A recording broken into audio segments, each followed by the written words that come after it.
Okay, guys, we are live. So for those listening at home, welcome to the Dungeon Musings YouTube channel. My name is Kevin Madison, and I will be your friendly Fate Weaver today, because today we are carrying on with our holiday campaign playing Ryan Vernier's very cool Blackbirds Gothic Fantasy RPG.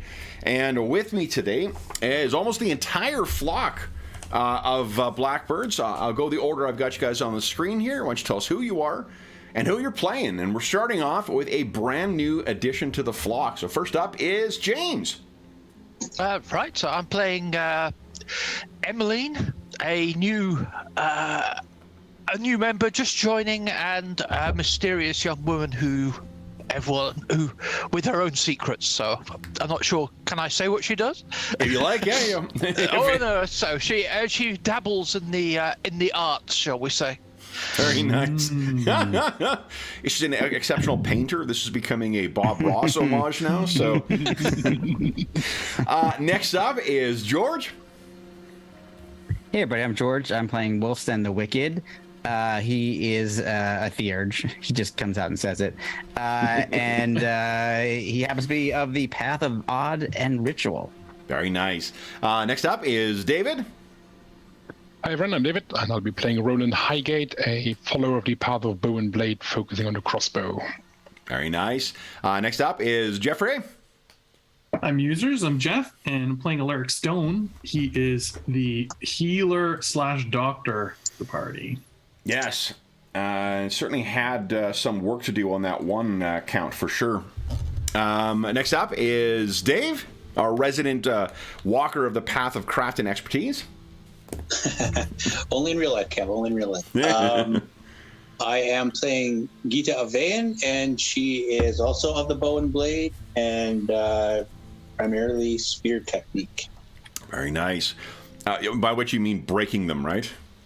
Yeah, she's good at wrecking her weapons and armor, and thus Alaric is never, bored. Yeah. Got to keep them busy, right? It's you're being conscientious. And last, but certainly not least, is Jamie. Hey everybody, I'm Jamie. I'm playing Farrakis Khazal. He is a shifty Nephilim who follows shadow and subterfuge. Very nice. Now, guys, we have... Let's see here. So Dave and Jeff and David, I think, were here last time. So why don't we... I want to move us over to one of our screens here. Here we go. This is inside Culwadine. And why don't you guys tell us what happened last time? Holy smokes, guys, I almost got that perfect. Oh, Dinah. Ooh. Oh, now you cursed yourself for the rest of the weekend. Well, if that's the extent of the luck I had, then really wasn't much to go on. So, well, we spoke with Valentin's gang about the clearing the debt for Nigel. Yeah, and here was Valentin Nicel, Farah, for those who haven't met him yet. And his sister / wife, girlfriend, we don't know. It's weird. We don't like them. Very freaky. Yeah. And they, but they did tip us off that the Baron, I can't remember his last name. Thurston Blundell? Winter. Yeah. Winter. He was still in the city. He was injured. Oh, not the Baron is in the city. Lord. Oh, sorry, the Lord. The Lord was still in the city, and they would clear Nigel's debt if we could give his location to them. We decided, well, we would find him, but we weren't sure yet if we would turn him over to save Nigel or use it to find a better patron. So we decided we would check around, look for healers, or maybe the Church of the Serpent. Serpent and Cycle. And so we found a healer who was traveling with 2 Jotun. Yeah. Jotunkin. And the Meister. And so we spoke with him. He was able to heal Alaric's, start the healing process for Alaric's infection. And we had a little conversation with him, and we learned some more about what was going on. and sort of convinced him that we were looking for the ultimate, trying to do good in the city. And he believed us, which I think we were being pretty honest, and told us to go to the Jotunkins area of the city, and asked to speak to one of them in particular who had an ailment, Ulfgrim. And we did go speak with Ulfgrim, but while we were there, luckily, sorry, what's David's character's name? He got covered up. Roland spotted the spy master for the Lord Ivo Stracklick. He was spying on us. Strackley. He was spying on us. So we kind of decided not to take the trap door that was hidden under Ulfgrim to visit the Lord, and said we would come back once we had an opportunity to prepare some medicine for him, which was obviously just a cover. But then we left the Jotunkin area, and we were going to try and lose Lord Ivo before heading back to speak to the Lord. I think that's where we left it. Yeah, and I think what go ahead, guys. If anyone had anything, you guys should add some stuff that you remember. And we learned a lot from the Maester about sort of the political situation and how the new cult has arisen. He sort of intimated that maybe both of the children of the Baron were under the influence or were not That's right. themselves necessarily. And we also saw and learned that Lord Ivo is a powerful practitioner of the arts and can walk into walls and just disappear. So shaking him off might be tricky. Yeah, we thought about taking a pot shot at him, but that might be a battle we don't want to engage in. Anything else that Ida might have thought about that, but that suited that. There was some discussion of because 2 sessions back we unfortunately had a critical fail on an acquisition roll, so the patronage with Nigel right now is at a 2. Right. Yeah. Yeah, that's right. There's been a little discussion amongst the group as to whether we even want to help Valentine. Like, yeah, it's, we could clear Nigel's name and have Nigel as a patron, but Nigel's patronage is dropped. But even to consider maybe if we find this Lord, it might actually be better for the city and the people if we don't give him up to Nigel or to Valentine, if we maybe inform another party and ally with another faction, to help the people and or, get rid of the cult of the crow if we can. Yeah. I'm all for the double cross. Triple cross? I don't know. Is it triple cross? As long as there's as much chaos as possible, I'm in. I thought you'd say such a thing.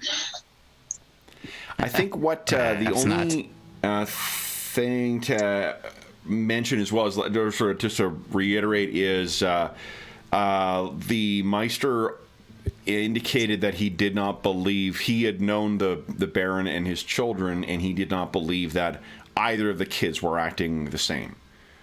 That a lot. Oh, that's right. That something had possibly happened to them, or we don't know exactly. Yeah, before speaking to openly to Alaric, there was a lot of sort of testing the waters kind of stuff, and then Alaric rolled.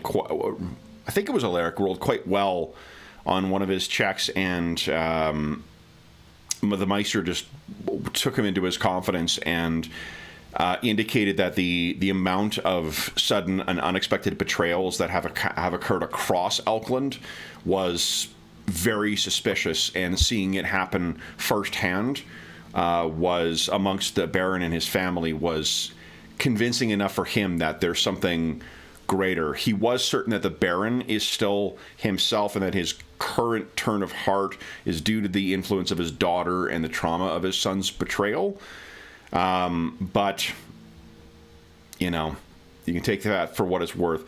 He is helping the Jotunkin as well, because the Jotunkin have been known to turn to eating men. They're not so far removed from giants that they have given up that activity necessarily, or at least not all of them. So he provides the assistance and help that refugee or the community of Jotunkin that's here requires, and it's left him. It also has provided him with 2 bodyguards too, while the Meister provides treatment for the other refugees in the caravan district.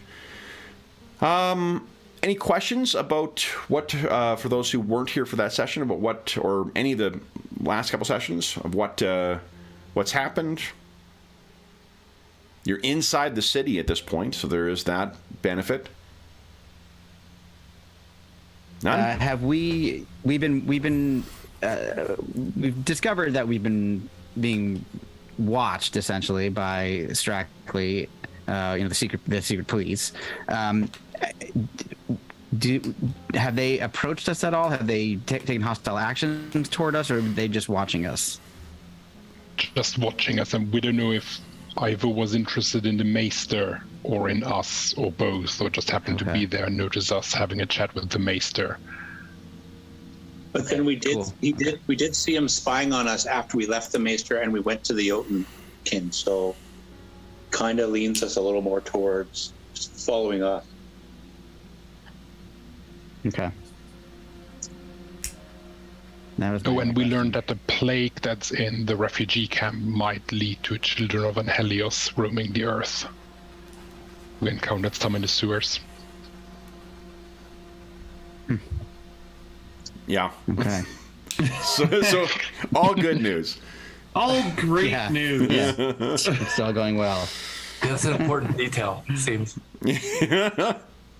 With the Graham couldn't make it today, but his Adelais's longsword was dissolved by the verdigris sputum from one of those children of Van Helios. Oh, this is your new one? That's my upgrade from the between sessions. Oh, nice. Basically going with the role play of having watched Alaric repair weapons in the last couple of rekindlings, chose a technique that will help me manage my own gear. Okay. So just remember that in order to enjoy the benefits of that, it does need to be slotted. Correct. So you may need to spend fortune points to cycle it in before you do a rekindling, and you may want to start with that if you want the benefit of while maintaining the weapon. Yeah. So I think it'll be more useful for slotting in before the rekindling, even just bringing it up to repair. Yeah. Okay. All right. So,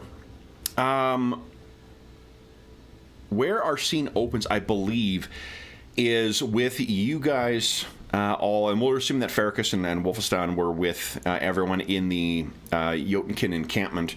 And to picture the scale of difference with them, remember that the Jotunkin are 12 feet tall, which is, it's helpful, even to stand up and then look up and imagine like what you need to look up to for the full height of yourself. And these things are much stockier, or these beings, I should say, not things, are much stockier too. So it's more than, seeming as children around them. It's seeming as very brittle and tiny children around them. So you're really having to get out of the way when one of them is walking around the district or whatnot.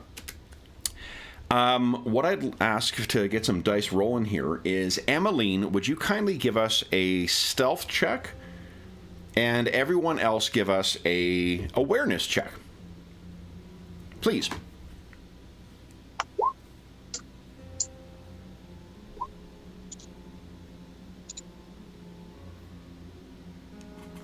Reopening my character sheet because it's... Okay. Oh, Emmeline, what is your AB, your agility bonus?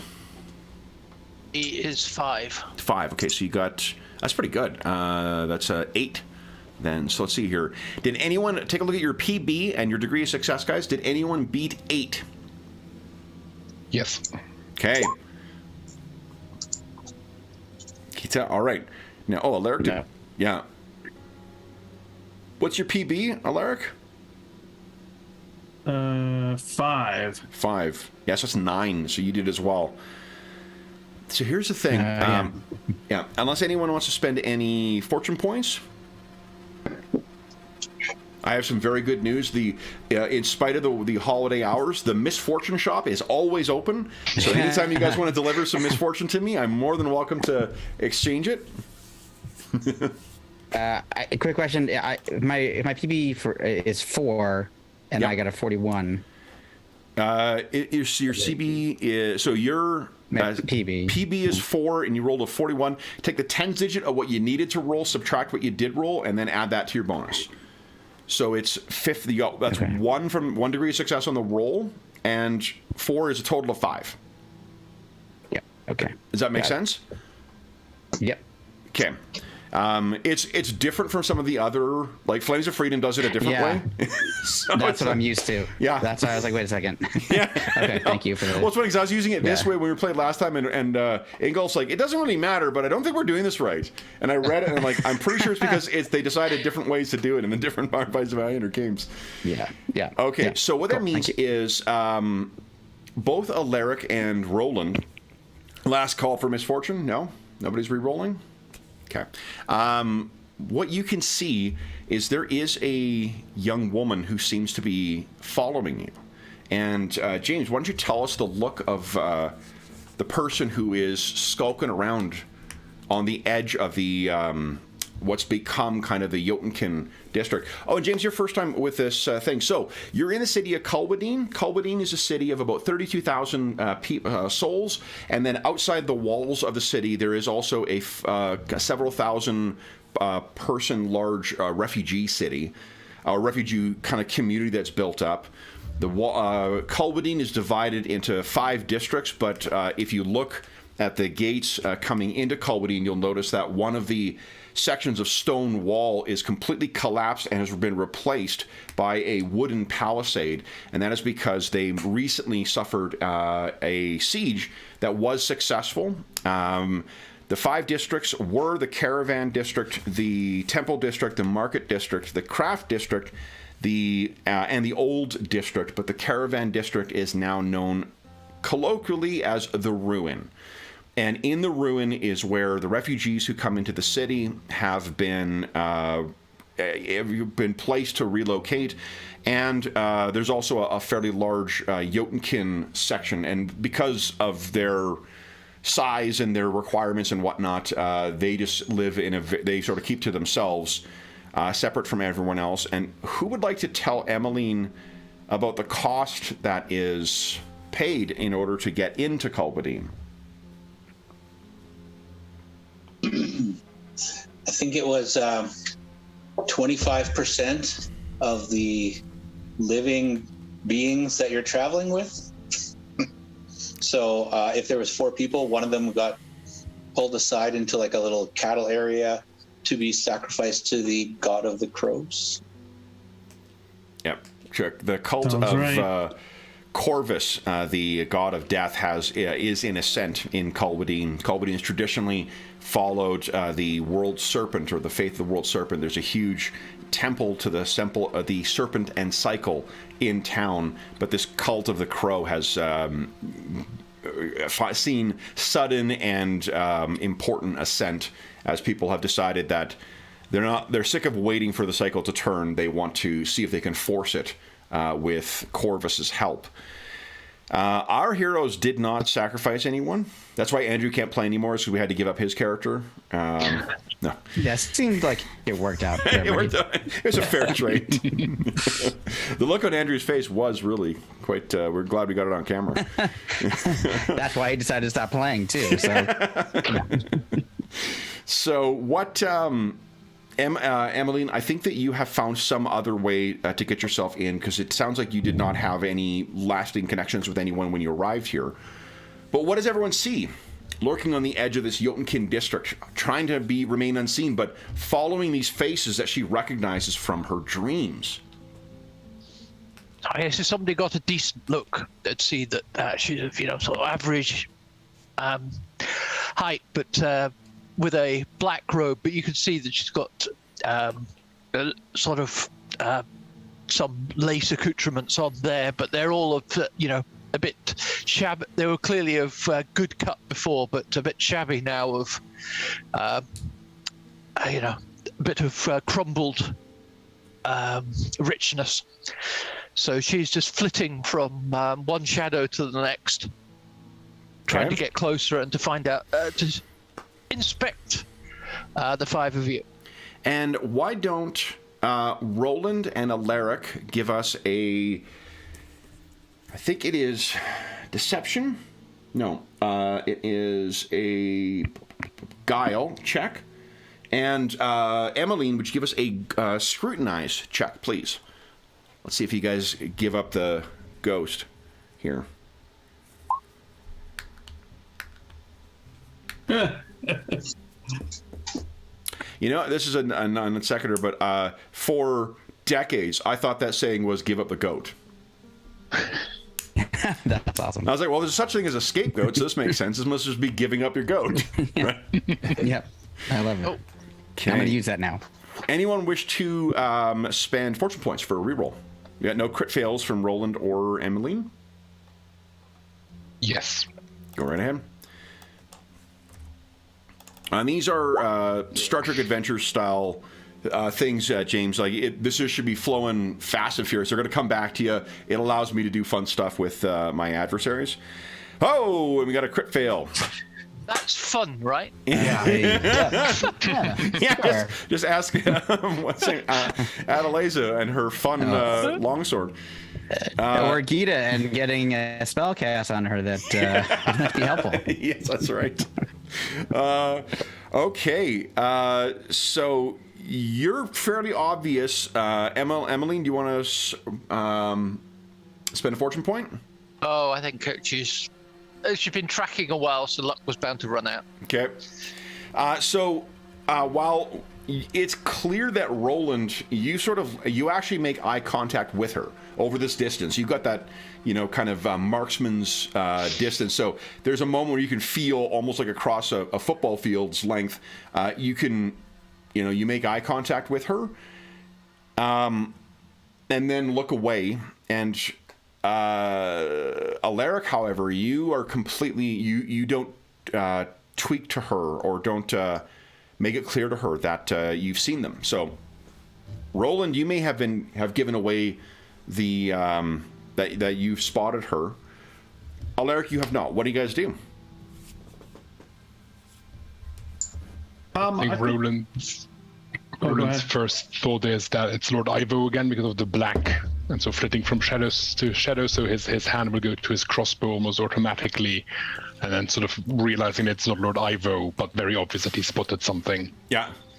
So maybe that's what Emmeline sees, is she sees it, and Roland immediately goes for the crossbow, and you're like, what the? Alaric, what about you? I would just say, I think someone's up there, spying on us. Emmeline, would you give us an awareness check, please?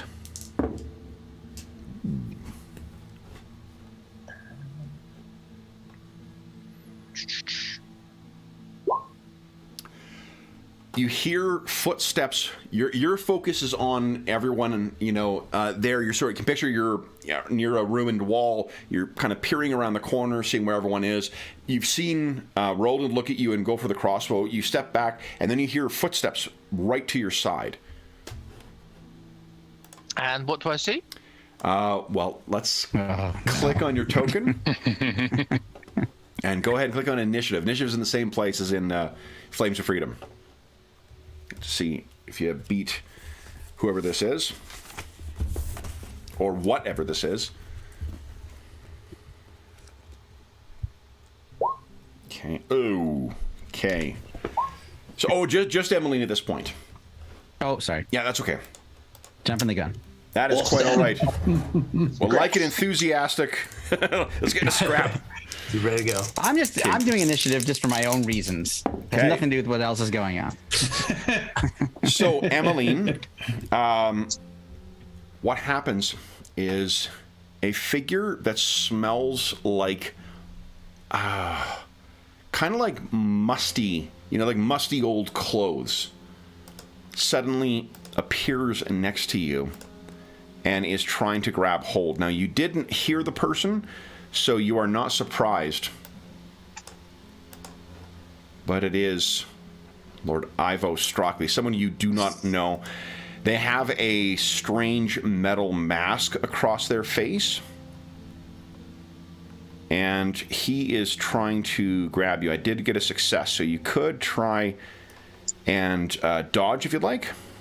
Yeah, let's go with dodging. Go right ahead. Technically, you're starting your round with 3 AP. Sorry, did dodge a... Dodge is just above, or just below where your damage threshold is. Oh, yeah. Oops. Yeah. Come on.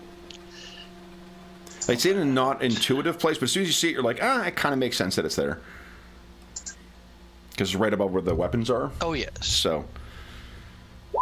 Nice. Okay, so he grabs at you, and you're able to slip back. He's going to try once again. Oh, okay. Go ahead. Do you want to dodge a second time? Yep. Let's... Okay. Oh. He grabs hold of you and pushes you against the wall. And through the echoey mask, I should have grabbed a metal bowl to do this. But he says... Who are you? Who are they? There is, you need not make a guile check to hear, there is a definite sense of urgency in his voice. Emmeline, you have 3 actions. What would you like to do? I'm just nobody. I've just arrived in the city. I don't know these people. I was investigating them myself. Why don't you give us a charm check, please?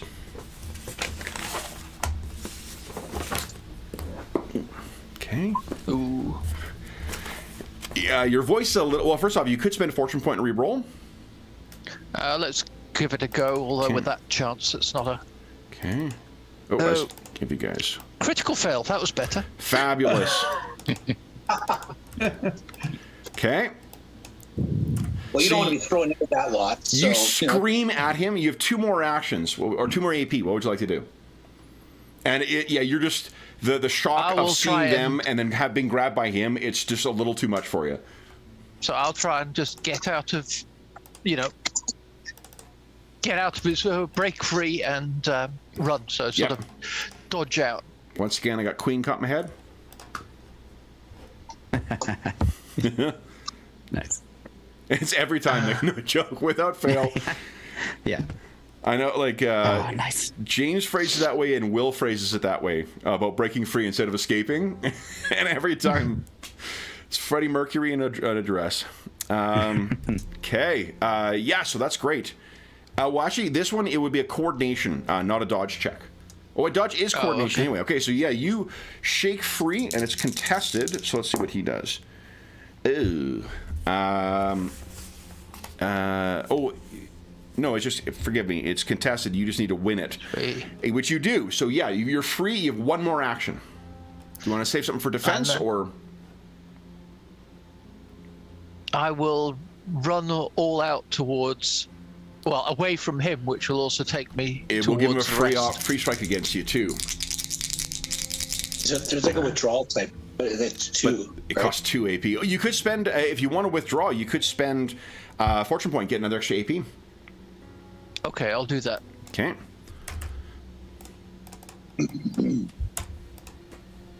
Okay. So you get away, and what's your movement? It'll be in that same block where your dodge and parry stuff is. Okay, what's movement? And I think all of you heard the scream. That 44, that crit fail, I think that triggered a loud enough response that you guys all heard that. Alaric, you would know precise, and Roland, you would know precisely who that's coming from. My movement's 8. Okay, so you got 8 strides away. You could spend another AP or another fortune point to get a little further away. How much further would that be? That would be one more hustle. Feeding cookies to you? One more hustle. That would be another 8 for you. Okay, I'll do that just to not get killed straight away. Okay. All right. As the rest of you will no doubt be, well, whoever can see me, I'm kind of squishy. Why don't I think there's a couple of members of the party who will be very familiar with that. Farragus has some scars that speak to the danger of going unarmored into melee. Let's have everyone click on their token and everyone roll initiative. Emmeline included. In Blackbirds, we roll initiative every round for you guys, except for me. I don't roll. It's vacation time for me. There we go. All right, 1, 2, 3, 4, 5, 6. There we go. Based on Sounds like a good score for me. Alaric, Gita, and Farragus, would you kindly put your PB in chat, please? So I know how to organize your, what do you call it? Your order here. That's the tiebreaker here. Farragus is 6, 5 for Alaric, 3 for Gita. There we go. So Farragus, you need to go to the top here, and otherwise we are good to go. All right, so what do you guys cannot... whatever she's running away from is behind that wall. So you have no line of sight to whatever she's screaming about. She's running towards you right now. She is about... let's say she's about 60 strides away right now. And we recognize her from our dream as well as one of the... Yeah, as soon as you look over, you guys immediately recognize it's yet another one of those faces that you just couldn't quite remember. So, Wolfenstein, and everyone has 3 AP. Oh, you just join the fight. You'll get your APs on your turn. So, Wolfenstein, you're up first. 3 AP. Okay. So I see her running towards us, and in that split second, I instantly recognize that I have seen her before in my dream, or our collective dream. So I'm going to spend 1 AP to use my technique, Knots of Yggdrasil, which has a great description, which I shall read, which is, "O great ash of the threshold, arbiter of time and seasons, hear this prayer." And I'm using one called Sap of Spring. Okay. And the effect is choose one ally who has not taken a turn. Otherwise, I would have cast on Emmeline, who has not taken a turn yet this round. And this round, it can target her. Okay. Her initiative's great. at 10. Great. So sorry, and So. Hey, choose one ally who's not taking turns around and change their position on the initiative ladder. Okay. So I don't, just in case, I want to have her go as quickly as she can. Do you... As early as she can, It's just 1 AP, you don't have to spend fortune points or anything? I have to spend 2 tithes. Yeah. And 1 AP, exactly. Okay. So that's 1. And I'm definitely saving 1 for in some kind of reaction. So is Emmeline going after you? Yeah, so Emmeline would go right after me, so she can hopefully get more distance. Okay. Before something gets on top of her, and I don't really know quite what's going on yet, so I don't have a use for my 3rd AP at this moment. So that's what I'm gonna do for now. Emmeline, you feel yourself, a sense of urgency has come across you from this very burly-looking wild man. I didn't get the sense of urgency from the man with the steel mask that was grabbing me. Okay. It's all comparative. I think in the film version of our campaign, and tell me if I got this wrong, George, but it does seem like a very bearded Brian Blessed would be playing Wolfenstein. Perfect. Just the only difference is as he's doing this prayer, his eyes flip back in his head, and you see all the whites. Nice. So, but yes, Brian Blessed, it's a great reference. Okay. Then, Emmeline, you have 3 AP. I guess. What are you doing? Emmeline will, run for 2 of them, and then keep 1 for dodging. Okay, so 16. So you're racing along. You could all spend 1 more fortune point and do 3, distance of 24, and then have still 1 banked for a defense. Sorry, guys. I'll make Kevin happy by. We're all gonna do it. Yeah. At one point. All right. Then it is Roland. What are you doing? Well, I already have my crossbow out, thanks to Emmeline. So I'll load it quickly, and then I think I'll duck for cover for 1 AP, because I don't know yet what's happening. Yeah, there's probably ample cover near where you are. Yeah. And then just sort of we haven't had cover come up in the game yet. Sorry, David. But I thought I mentioned it. I thought of this every time I've read it and then come back. What cover does, it doesn't make you harder to hit. It gives an increase to your damage threshold.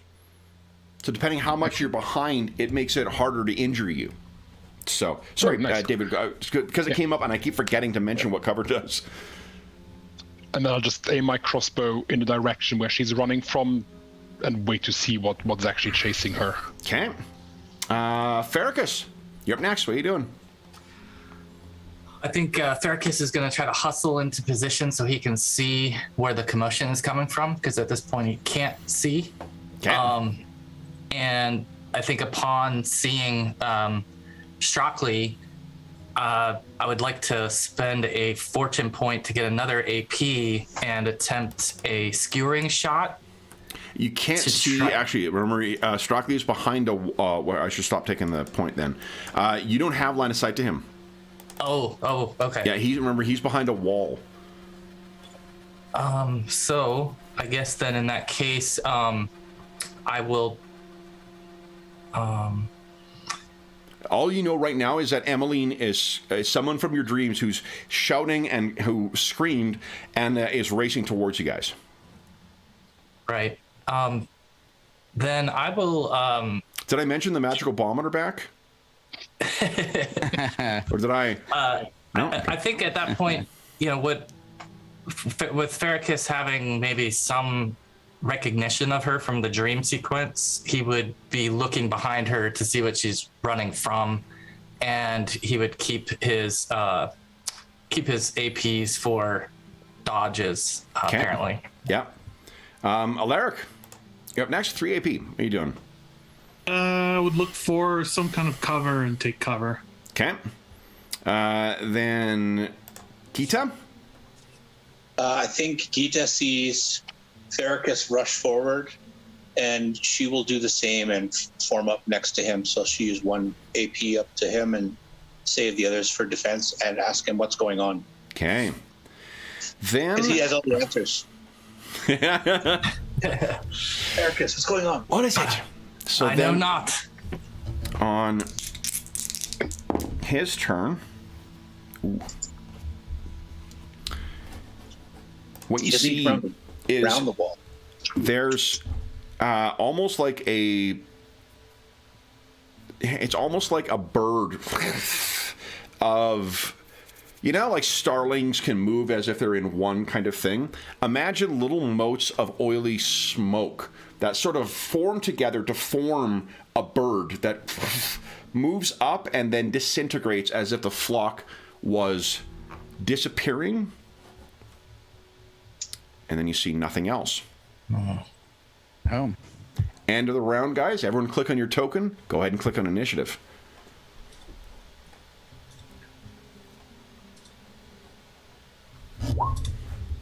There we go. Whoa.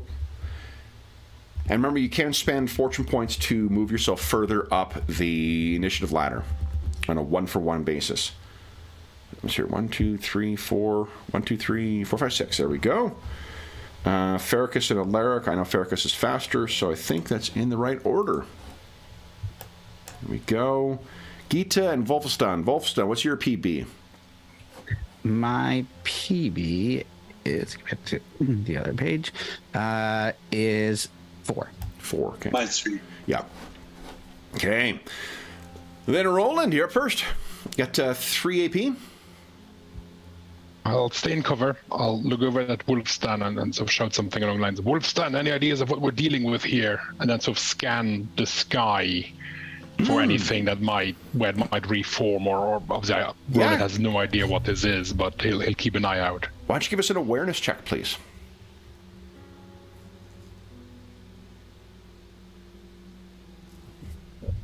You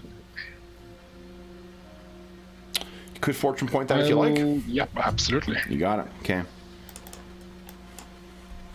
Yeah, it's getting better. But... Okay. Oh, and James, if I forgot to mention, I can just do this for you. Hold on here. Just for prompting for modifiers, I'll get that set up for you so that you got that. There we go. Boom. Okay. So you're looking around, and I think your eyes keep coming back to that wall.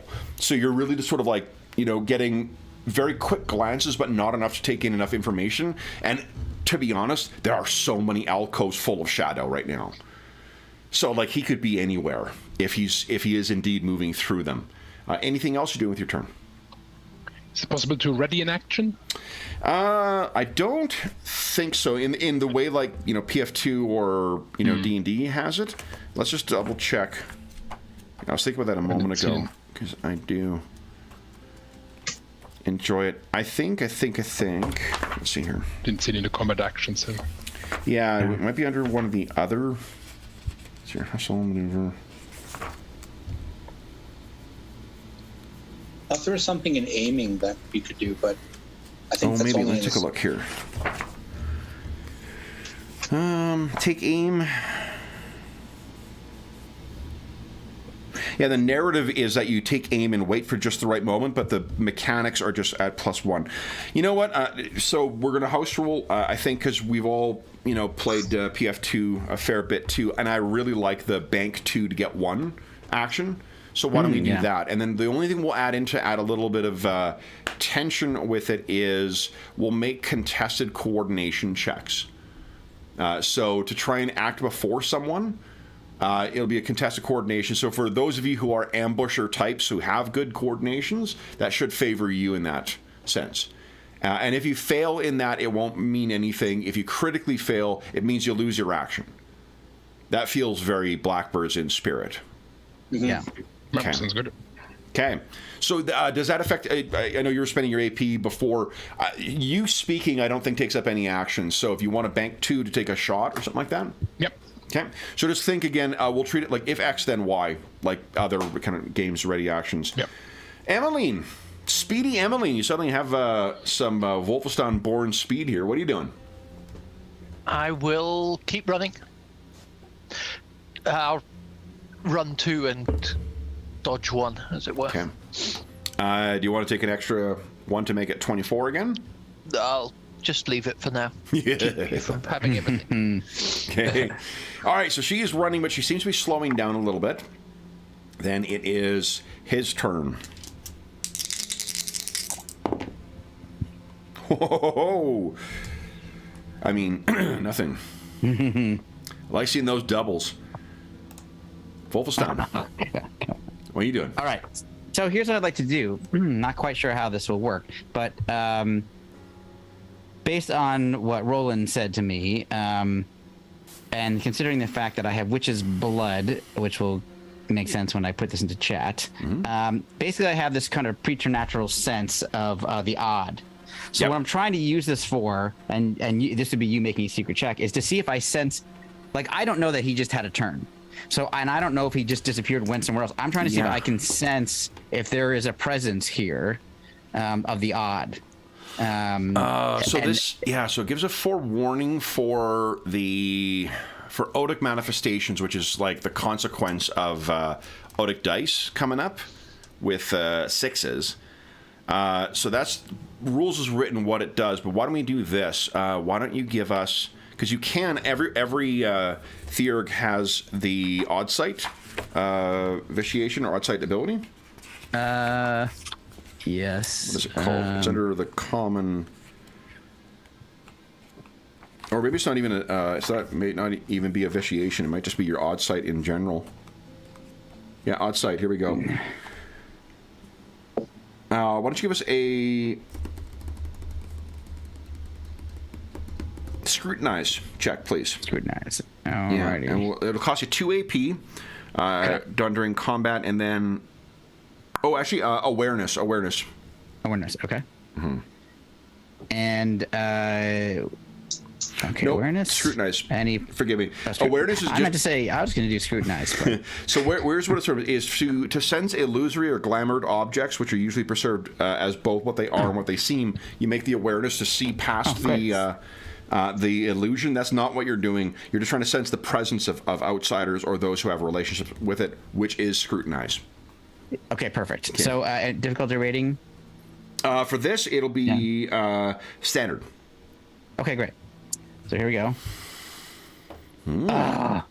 I would like to spend a fortune because You I did got not it. at least critical. Heck yeah. Critical fail. Let me try. And I'm not. Aaron says I should be able to do better.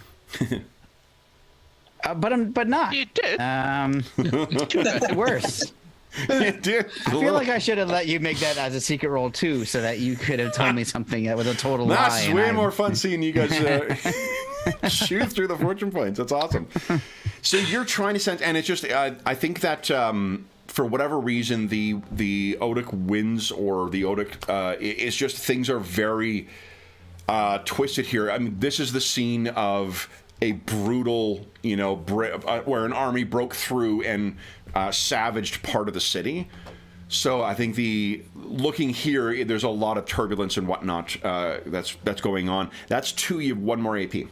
Okay, so I just say, kind of in response to Roland, because I've been trying. This is sort of not a directive, but like a suggestion. Blood flows through here like blood spilt from a corpse, with its head decapitated. And then he realized everybody's looking at him like, "Chill out." I cannot sense anything, so I'm gonna save my last AP for reaction. You got it. Gita. Not sure how I follow that, but Gita will shout out at the new girl who she doesn't know, but she recognizes. And what do you run from? What's going on? She's about 20 strides away right now. Shouting, Like- fuck, fuck, fuck, as she goes. As she's running, still running towards us. She's still running towards us, like she's not Yep. reached us yet. Okay, then I will stride up again. Okay. What's your move? Combat tab, right? Yep.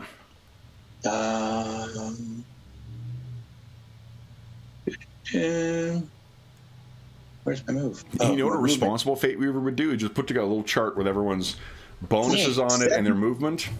7. 7, okay. So each hustle gives you 7 strides. So you could spend all 3, run up to her, if you wish. No, I think I'll spend 2, and I'll keep 1 for a reaction, and I'll close the gap and ask her what she runs from. Okay. What are we dealing with? Farrakis, what are you doing? Gita just run 14 strides ahead of you. So I'm a little faster than Gita. I think I can use 2 actions to get 20 feet or to 20 movement. Yeah. And ask the same question. Sure. Of Emmeline. So the two of them run past. Farrakis reaches you, Emmeline, and then what do you say? What are you running from, Emmeline? I say, a man in a mask. There's something wrong about him. Oh, we have seen him. You have 1 more AP and a bank it, or you want to? I will bank it. Okay. Alaric. So I don't see any danger. I guess I'll just move out of hiding and move up to where I can, or start to move up to where I can hear them. What's your movement?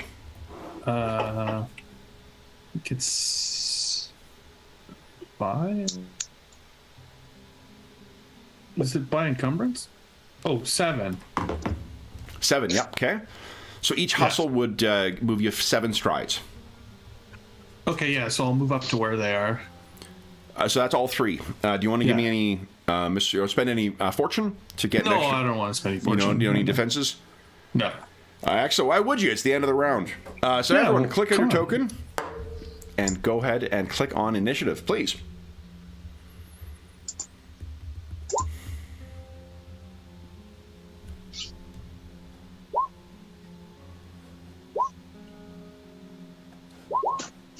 Okay, 3, 4, 5, 6.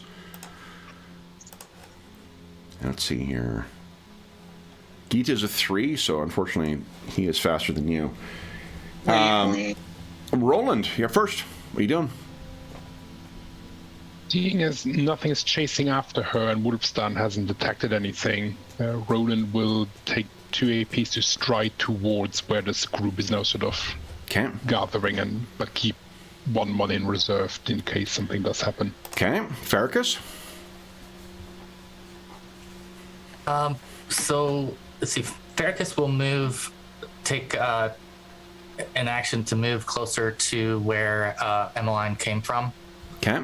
And I think at that point he'd like to use, if he doesn't see anything regularly, he would like to use his odd sight to attempt to see if he's able to spot anything. So you're now 28 strides from the wall. And would you give us a scrutinize check, please? Scrutinize? Okay.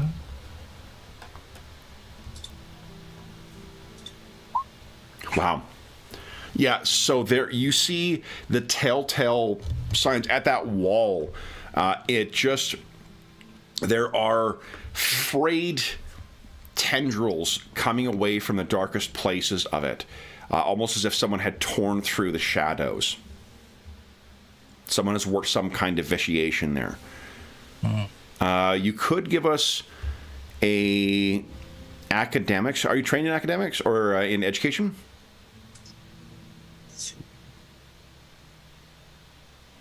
No. So it's flip to fail because that's a special skill. But you could try if you want to try and figure out what it is that was cast there. You could give us an education check at -20 because you're not a Theurg. Okay, I'll try that. Yep, and it's flip to fail on this because you're not trained. So, yeah, not a critical fail. So not the end of the world. No, you have no idea what it is, but it's almost like. From the sound in the center of this thing, as you're looking at it through the strange, impressionistic view of the odd, you can almost hear the sound of wind passing through a passage, and that can't possibly be the case. Do you want to give me any, or do you want to spend any fortune points to take any other actions? Is it would Farrakis have any notion of the mortality or age of the being? Of the being or the vision that he's seeing? It's a recent. It would not. They don't last forever. So this would be a recent. Okay. This is a vitiation, a spell that has been cast. Okay. Then I think he will. Take a fortune to have a dodge ready. You got it. All right. And it is his turn. Okay. Gita. You're at Emmeline right now? Yeah. You're not. No, you're not. You're 6 strides away. Right. So I'll use 1 AP to move to Emmeline. Ask her if the one she saw had this beaked face and all cloaked in shadow, almost feathery at the bottom. Kind of whatever Gita's experience was with Ivo. And she's just gonna, get defensive, I guess. Okay. And Emmeline? Emmeline will just nod and then jump, get on the other side of the group, and bend over and try and get her breath back. Okay. Alaric?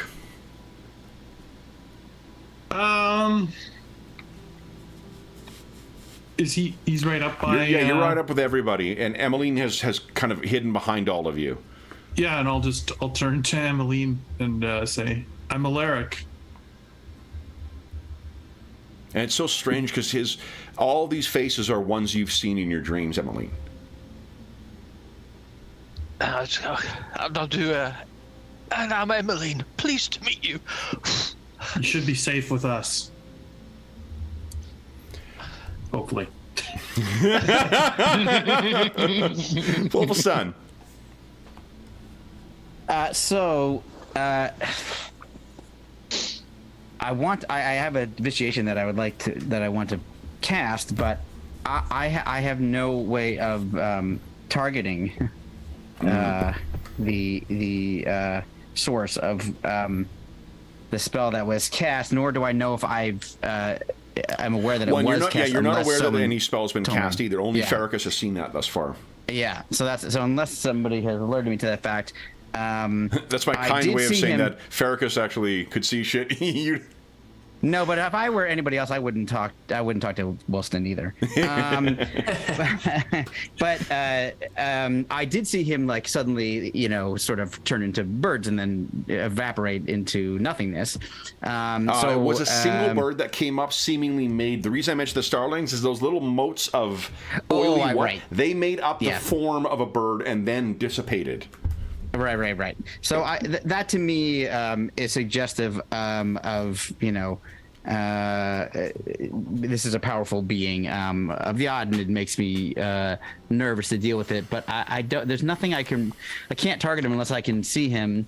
And I hate the idea of just like constantly doing the same thing over again by using odd sight. So instead, I'm going to go back to my technique, Knots of Yggdrasil. Okay. But I can't target him. Shit. Yeah. Okay. Great. That's not gonna help. Yeah. I think I'm. First of all, 1 AP is going to go to a reaction. Okay. You've been sort of left behind by everyone else. Everyone else has run up about 20 strides. Yeah. All right, this is what I would like to do. 2 things. So the first is my first AP is for reaction. My second is going to just be to look around to see if there's any other people watching us, like secret police type. Like not just like, oh, who's that guy, but like paying direct attention to us. So an awareness, I'm assuming. Sure. Give us an awareness check, please. Okay. Here we go. Nope. You want a fortune point that? No. He's like, no, we're good. And then he's gonna use his last AP to hustle. He's a move of 6. I'm laughing because the funny way to do with this in person is not have like small things, but have a stack of plates. So it's really like ba-gunk, ba-gunk, ba-gunk, ba-gunk. Yeah, totally. No. And be like, I okay, love the guys, idea. I'm going to use these to do this awful thing. I think there's some one quick mention just about the game that maybe viewers might not know about that has to do with playing in person is that the cards are such a cool way of like using the cards physically, where you're sort of tapping them like in a card game when you're using your technique or whatever, you're extinguishing a technique or whatever. I think it's a really fun, cool mechanic. It's, like I wouldn't run it as the only game I'd run, but like one of my favorite in-person sessions that I've ever run was with Warhammer Fantasy 3rd Edition. That was one of our first gaming marathons, and it has like cards and tokens and stuff like that, and there's a tracker thing on it. It's super fucking fun in person.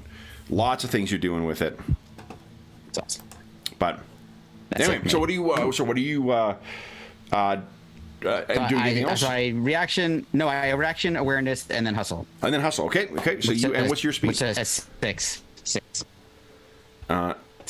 Yeah, it's So I'm true. just gonna If only, slowly hopefully, making my way. Yeah, at some point, Emily, the cards will be available to buy in print. I know all the Zweihander ones are now, so because I just had to order them, so I imagine that the Blackbirds one will be available for print on demand through drive-through soon. But at time of recording, you're right, they're not. And they're also gonna have tokens as well for Blackbirds. Now you can get those already for the online. fate. You can They're get already coins. available. Oh, cool. Yeah. Awesome. Which I may have the to decks do of that. cards aren't quite available yet. They are pretty awesome, though. So then it is end of the turn. So we're on round 3, guys. If everyone could click on their token, please, and go ahead and roll initiative. Sorry, you had me I was looking at Dice Towers because you guys were talking about playing in person. Yeah, it was. know, You know, someday. there's all sorts of different like board game type mechanics, very board game mechanics in that 3E Warhammer, which is to its. I mean, if you don't like that stuff, it's going to be a terrible game for you to play. But we had a lot of fun, and it's my son's favorite game we've played. Because of the way that the board game elements and the cards you use to track your different abilities and whatnot, he really enjoyed it. And then because of abstracted distance, it's like the other Fantasy Flight things. You could use tokens and a distance tracker and just have like the zones between. So it was pretty cool. Anyway, so which is to say that I look forward to starting our new campaign playing Warhammer Fantasy 3rd with a dice cam in the new year. With a crossover with G.I. Joe. Exactly. Did you get Will's email too? I did. I saw that. Will's already like, we're playing this.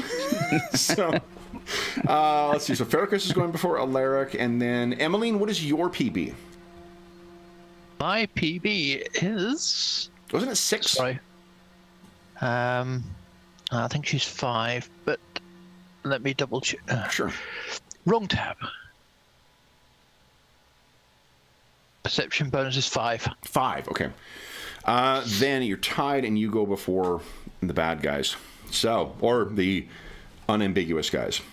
Or ambiguous, not unambiguous. Roland, you're up first. Save me from this. I will hustle up to where the main group now is. Okay. I will keep one for reaction, and then I will just look around Sure. for anything that might pop out of the shadows. An awareness check, please. And I know you can roll these secret, but it's almost better seeing when you guys are like, when you see the result of like fail, because not knowing. Yeah. I will make use of fortune. Hell yeah. There you go. Okay. And your PB is, you're the one with a 6? Yes. Okay, so that is a 10. You can see that a little further back from where you can picture that where Emmeline was at one point, she must have been standing in the ruins of a building that entered onto a roadway or a street. Because it's across the street and then down about 2 buildings, there is a still standing structure where you can see the tattered ends of Lord Ivo's cape fluttering out once again. He must be at least 100 strides away, and then also further up. And I think at this point I can have you guys drop out of initiative, because he is very far away. So Roland will lower his crossbow and sort of relax a little bit, but not too much, and say, I think he's leaving. Should be fine. So, no one knows what he asked Emmeline, and you guys have never seen or never met Emmeline in person. Every one of you can picture her standing in that circle facing that shattered tree with someone looking away. You've each told us what your reactions were at that person that you saw standing facing away from you. Emmeline, I think from what we talked about before we started, I think you know what person was standing facing away from you in this. Am I correct in thinking that Emmeline was crying in the dream?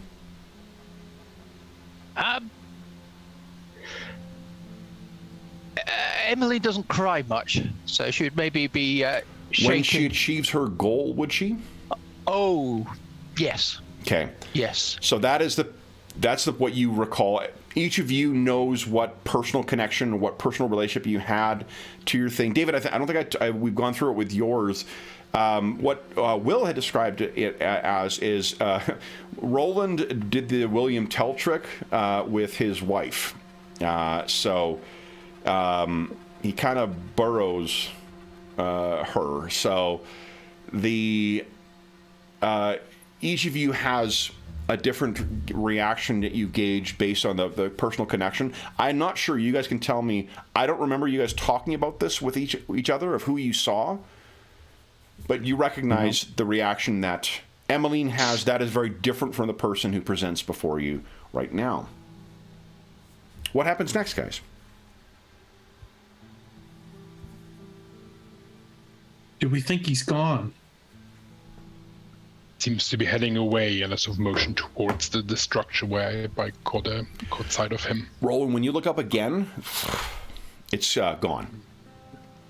It might just be to get reinforcements, so we should probably make ourselves scarce. Yes. Let's try to disappear from this area. Emily, now that you caught your breath, why don't you give us a scrutinize check at plus, I think plus 20. Let's see if you can identify which of these guys is the traitor. I mean, forget I said that. Playing Battlestar Galactica? Yeah, really. I get to make an opposed roll though. I mean, Emily, would you like to spend a fortune point? Oh, you may as well have the rest of them anyway. Heck yeah. Stack of plates gets bigger.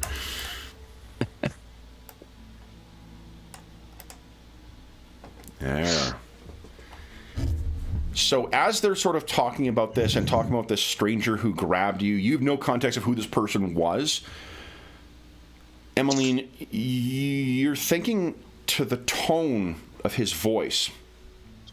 You've had a chance to catch your breath and you know, catch your senses. It's not anger. It was almost like desperation in his voice when he asked you, "Who are you? Who are these people?"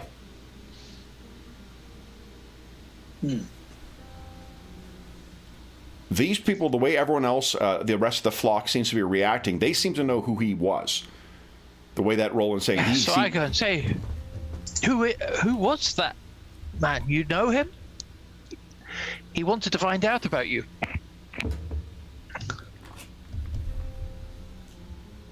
He's the spy master. We don't really know him. We just sort of know of him. Did he hurt you? I didn't hang around to give him the chance. He's been keeping an eye on us for some time. Kev, when Farrakis used his odd sight, would that act be noticeable to the others who would have been behind me? Yeah, that's sort of when your Nephilim status sort of comes in. The way we've been thinking of it is that like something like almost like blackness kind of like etches its way across his eyes or something like that. Something quite obvious. It's where your the weight of that ancestral debt comes due on you. So when you do tap into that nature, something very, very strange happens. Yeah, so I think Farrakis, knowing that, would be very transparent about the fact of what he saw in terms of the Theurge, and he would describe that to the best of his ability to the others. I think you know for sure that Wolfstown would know what you're talking about. And Emmeline, if you overhear Farrakis talking, you would know what a Nephilim is. And the way he described what he saw, that would make sense to you as well, Emmeline. Okay.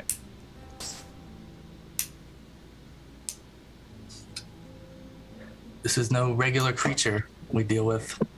No, he is of the odd. I like him. We're the adversary for once. But Feels now good I to think be about chased. it, he didn't seem precisely hostile.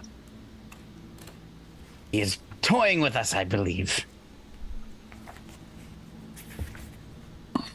It seems, anyway. Well, if his job is to know and he does not know who we are, then, you know, it would be important for him to find out. Or how we got into the city. Because he saw us outside the city. Out in the refugee area. Did he? Or was it somebody else that was... First time you guys have seen, there was someone who was spying on you, but like the Baron's, It was a different person. yeah, Tedric's shadows are much bigger than just one person. First time you saw this guy was when Alaric was speaking to you. Heard of him before, but the first time you saw him was when Alaric was speaking to the Meister. That's player error. Then I associated him with the sneaky spy guy from the Yeah, no, that's easy enough mistake. It's hard to know. He's but a hound. Maybe his master doesn't take kindly to failure. It's hard yet to know who is an ally and who is an enemy here in this city.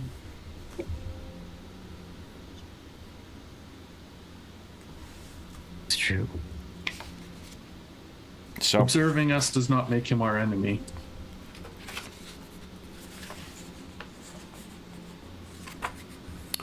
I think perhaps we should leave this place in case he returns. Yes. Allies.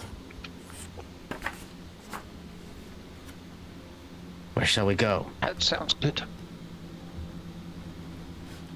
Well, shall we go back to the Jotunkin? Attempt to Certainly. Well, they certainly would be good in a fight. are you confident that he's not No, watching? I was going to from- say we should try and make effort to completely have him lose our trail. Yes. Forgive me if I missed at the beginning. So the reason that Alaric may want to go back to the Jotunkin is because the Jotunkin who was injured is sitting on top of the trap door that leads apparently to this hidden lord. Oh, yeah. Sorry if that wasn't clear. And we didn't want to go in at that time because he was spying on us. So this is an ideal time for us to try and shake him and get our way in to see that lord without alerting Ivo of what we're doing or who we're seeing. Seems to be our safest lead. Yeah. Okay. Yes, agreed. I'm not the stealthiest, but I will try. Okay. Where would you guys like to go? There's plenty of ruins in here. You could try and hide inside. You could pass through them to try and shake him. What are you thinking? Yeah. Could go one of the other districts. One of our more stealthy companions may have an idea on how to lose someone. From normal sight, perhaps we must also think of odd sight for this. This being is very powerful, may be able to track us in other ways that are unseen. Oh. So we must think of both ways to hide our path. What if two of us who were less stealthy, stayed out in the open and made it easy for us to be spotted, but we weren't with you and we led away from where you're going? We'll circle back to somewhere else. Draw him away. I'm happy to be a decoy while you go and speak to the Lord. And we'll meet back maybe at one of these ruins later today. Don't split the party, but I'm splitting it. Yes. What do you think? We could try that. So is it ultimately we want to go back to the Jotunkin? Yes. Yeah. Yeah. But unseen, hopefully. Yeah. Maybe Wolfstan and Roland can stay with me. That way we have somebody with the odd sight who can spot him. And the three of you can sneak off? I don't know. Split into two groups and go kind of two separate directions to the same place. Or we won't go there. Yeah. You go speak to the Lord and we'll try and draw him out and keep him busy, or Yeah. keep him from learning the location within the Jotunkin camp. How does that prevent him from following? What if a 50-50 chance of him following one of you, or Right. I imagine this is what Right. you guys are thinking. I'm not. Yeah. No. This is why I'm madly looking through the book at all my I think visualizations. the group should try to make their way through the ruins away from where market stalls are or groups of refugees, because obviously he's not the only spy and he has a network of people working for him. If the other group can sneak through ruins and off the beaten path, they might be able to get back to the Jotunkin camp unseen by anyone else. It's not for those of you familiar, for Farrakis in particular, I guess familiar with this city. It's not a bad plan. Anywhere else you go here is likely to have more people, and there's more possibilities for Tedric's shadows to pick you up and follow. And you may not know who's you've got other spies following you. At present, you only seem to have the one, albeit the magical, teleporting one, but. Only one. I mean, Farrakis would be for using stealth to try to make his way to the Jotunkin. If someone else wants to kind of join with that group and be this sort of stealthier half. Here's what I'll let mechanically. We're going to have half of the group make stealth checks, and then that half will be able to help the other half with their stealth checks. So whoever's better at it will be able to also roll a dice, and then whoever's worse at it can take the best of those two numbers. So those of you who are more stealthy, you're making the roll yourself, and then you will then help whoever is shittier with it. Rather than have you all roll till someone fails, or to just have half help, we'll reduce it to one. We'll do half the group needs to make stealth checks on their own, and then they can help the other half of the group. So who is particularly sneaky? I know Farrakis is.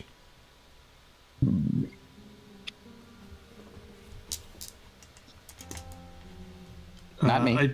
I did train in it. I have a 59 now with my training. Yeah. Okay. Wolfson, that's amazing. 23. Wow. Nice. Holy That's smokes. otherworldly. I'm following him. He Yeah. might have said that, actually. He might have said, 42,342 is an outstanding Yeah. score. he might have claimed that was the case. Did I mention that D100 doesn't explode when you roll stats? Oh, now okay, suddenly the whole system makes sense to me now. Okay, so who is going to be rolling stealth on their own first? Farrakis will do that. Okay. Yeah. I guess Alaric can do that. And you have 4 fortune points left. Here we go.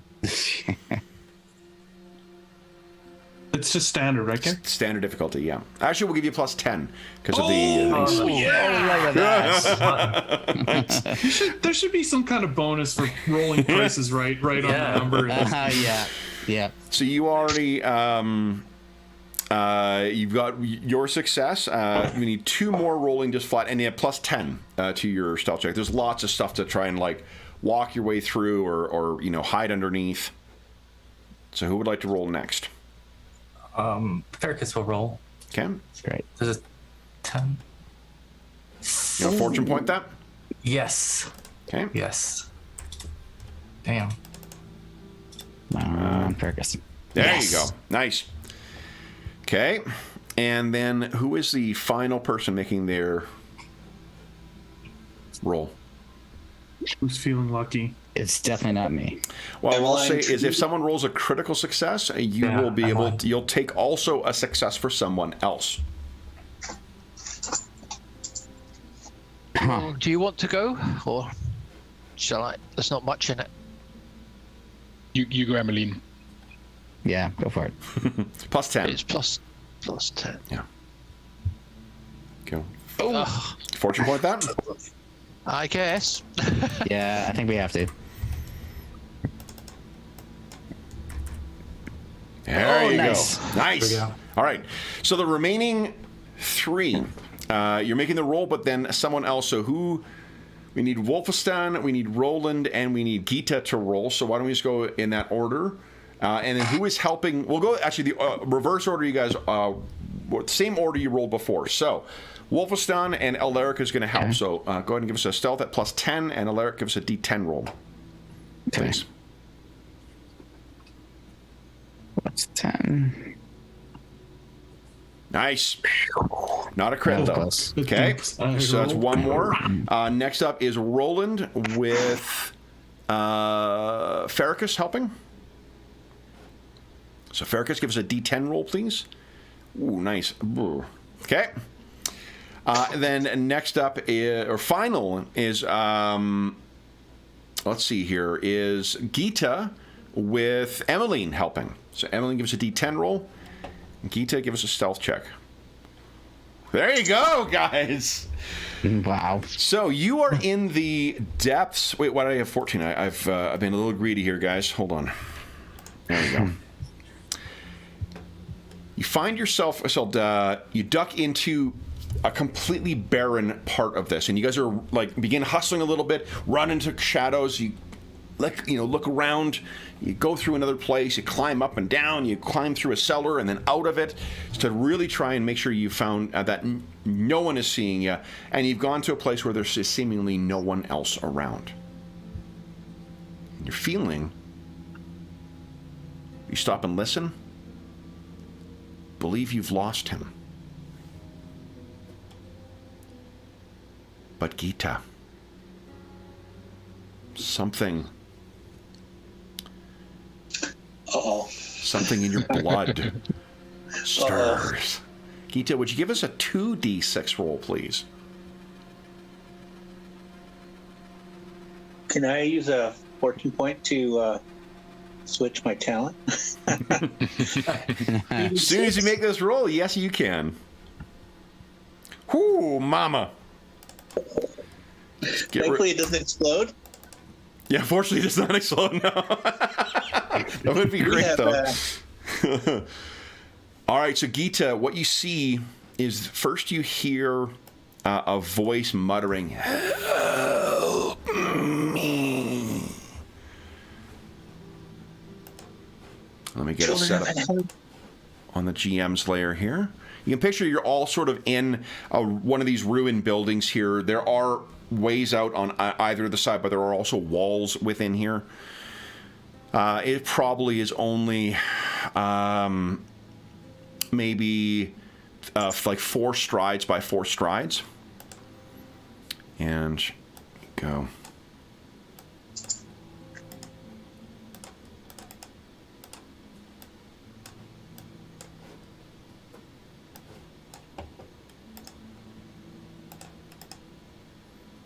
Okay.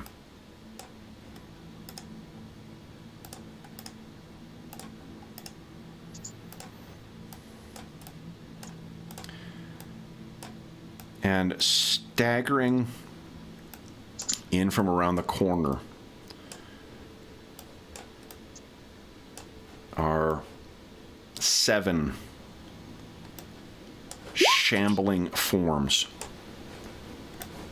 The dead walk. And wreathed in a sickly greenish haze. We're not going to do a surprise round here because Gita's reaction, I think, will warn all of you. Oh, jeez. Saying 7 is not as much of a payoff as actually seeing them. That's true. Okay. Then they are at this point one of the other sides they're coming in. Let me just put in. Okay, let me first. I'm gonna grab a token to do my initiative, and I'll put them down here so I don't accidentally erase them. Okay. There we go. Let me put it in so you know what you're trying to beat here, guys. There we go. And... oh, it's exactly the same. All right, would everyone kindly click on their tokens and go ahead and click on initiative. And look at all those fortune points you guys have already. Holy smokes. Yeah. Not for long. Oh my goodness. That sounds about right. What do you got? Okay, I think that's ever 1, 2, 3, 4, 5, 6. Yes. All right. And let me see here. Point to put myself up in the initiative order? You can, yes. Do you want to do that right away? Yep. And do you wish to swap your talents? No, I'm actually not going to swap talents, but I'm telling everybody I need to touch their weapons. I need to bless your weapons against the children of Anhelios. Okay. So, Gita, you'll be up here. All right. So, first up is Farrakis. Bless you. And these things are probably about 7 strides away from any one of you. Farrakis, you're up first. What are you doing?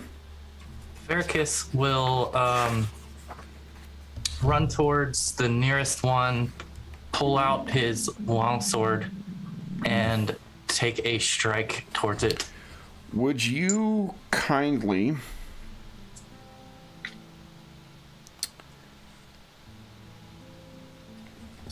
one second here.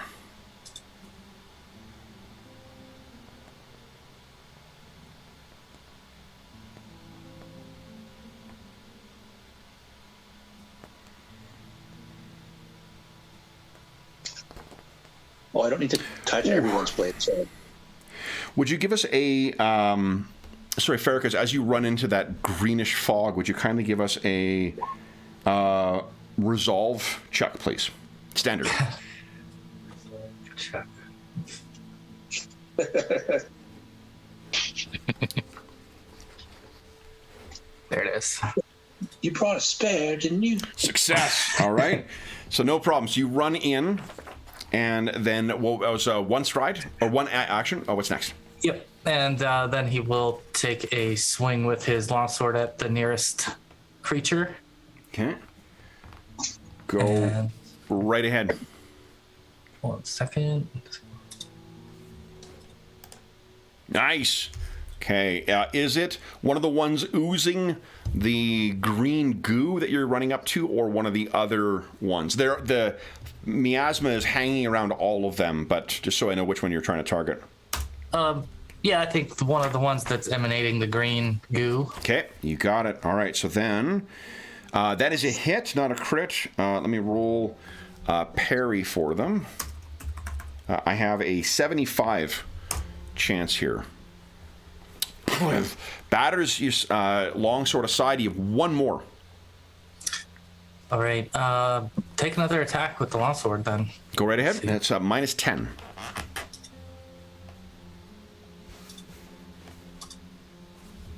It'll be plus 10 for his defense, and I'll mark the AP. So those of you who want to take advantage of things. Okay. Oh, nice one. Hit again. Critical. So, would you kindly give us a chaos dice roll, please? Okay. Okay. The Verdigris doesn't get in, so it just knocks the thing aside. Your longsword is degraded by 1. So it's up -1 damage, -10 to hit. Then it is... I'd like to use a fortune to save for a dodge. Yeah, you got it. Okay. Is that everything? That's it. Perfect. Next up is Roland. Roland will not run forward because he's seen what these things do when you get up close and personal to them. You are unfortunately in the miasma at this point. So would you give us a resolve check, please? Standard.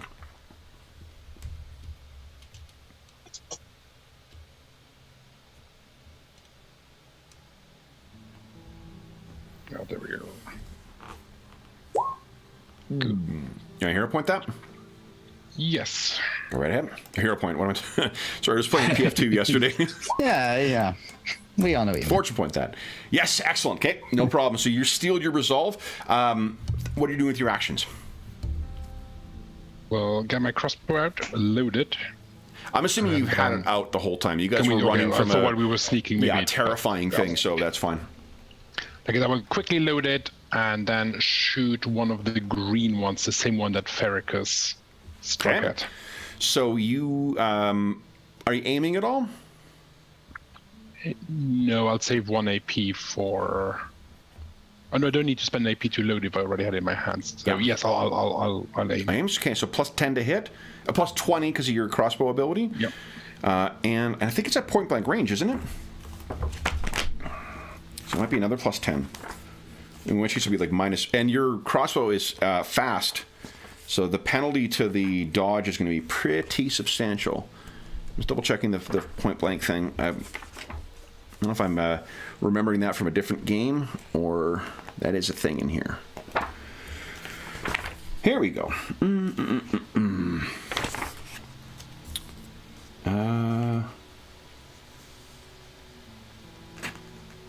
Short distance is...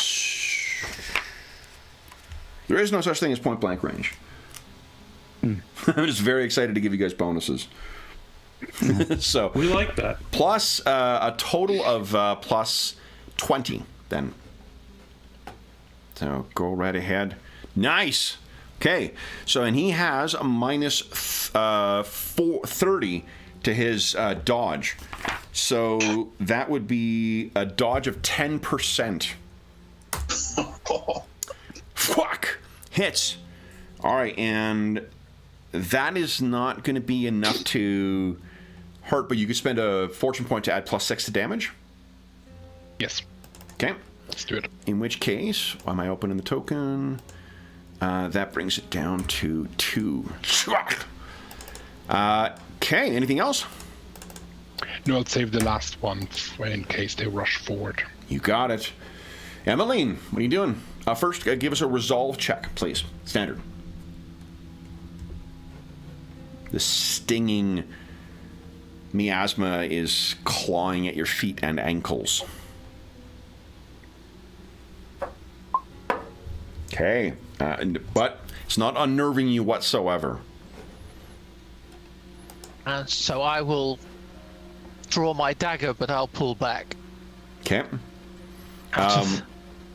Where are you planning on moving to? They're coming in from two different doors. Are you trying to move towards one of the other kind of open areas? Yes. Okay. Don't want to get too close to them. So that's one hustle, one writing, or if it's a drawing from a scabbard, it doesn't cost you anything to draw a weapon. So you still have 2 more AP if you have anything else you wish to do. I'll just get ready to dodge. You ready? Yeah, keep it all banked. Scream. You got it. All right. Then Gita.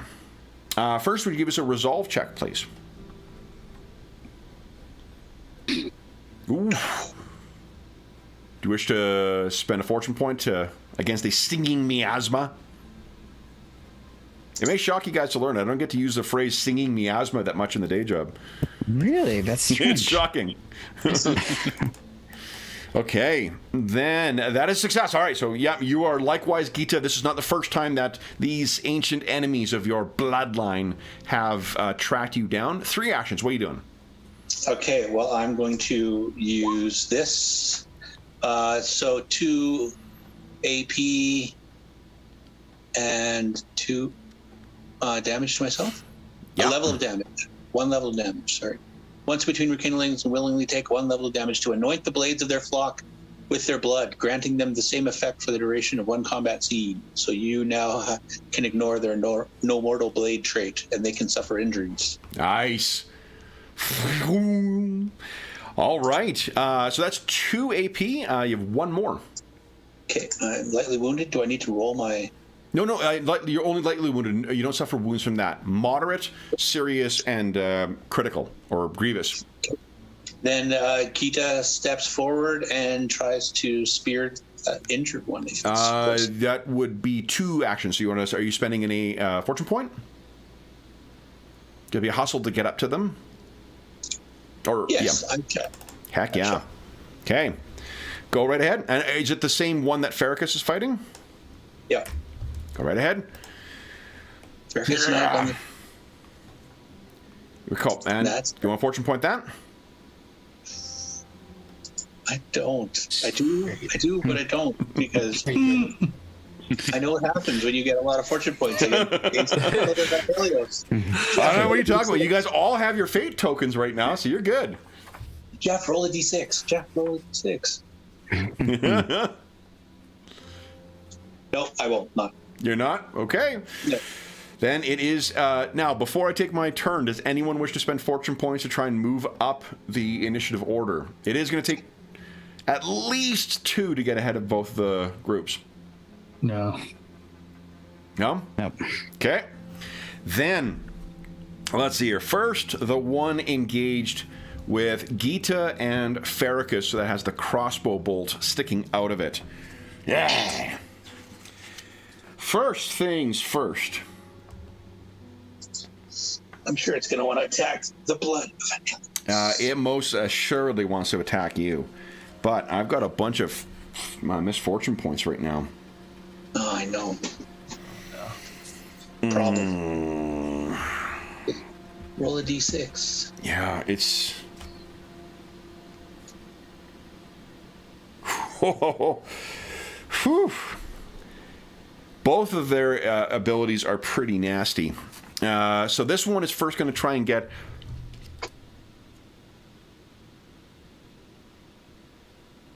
Yeah, I'm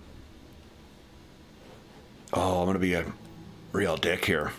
First, one of these things is moving in.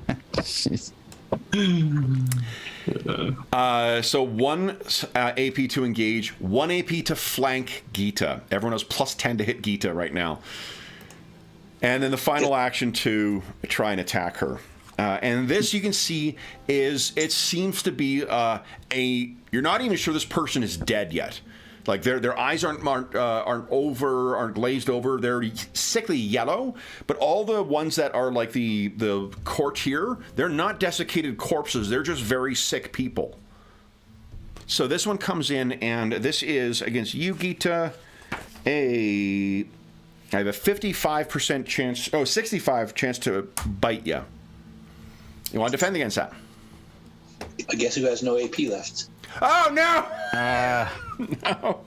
Well, you got your armor, though. So let's see here. My damage is... Ooh, boy. There we go. Oh, this is a slow attack as well. Oh, what's this, Farrakis? You got something interesting to do? Yeah, could I try to use my lookout effect here? After... I did... Yeah. So, because that'll use my 1 AP, but that'll give a reaction to Gita. Yeah, so you suddenly can try and defend against this, Gita. You want to do so? I will try to dodge. Nice. Or can I parry? You can parry. Yeah. The only Okay, I'll parry them. Okay. I'm more parryable. Okay. Success, but roll 1 chaos dice, please. That's an amazing ability, too. That's fucking awesome. It's pretty powerful, that. That is pretty fantastic. Like, you do need to save the things. Whoa! Ooh, close. All right, so this thing tries to get in and bite you, Gita, and is unsuccessful. Next, we will... Let me see here. I'm going to move this down over here. Because we got a lot of people, and I don't want to use a battle mat for this. I'm just going to move you guys into sort of relative space here.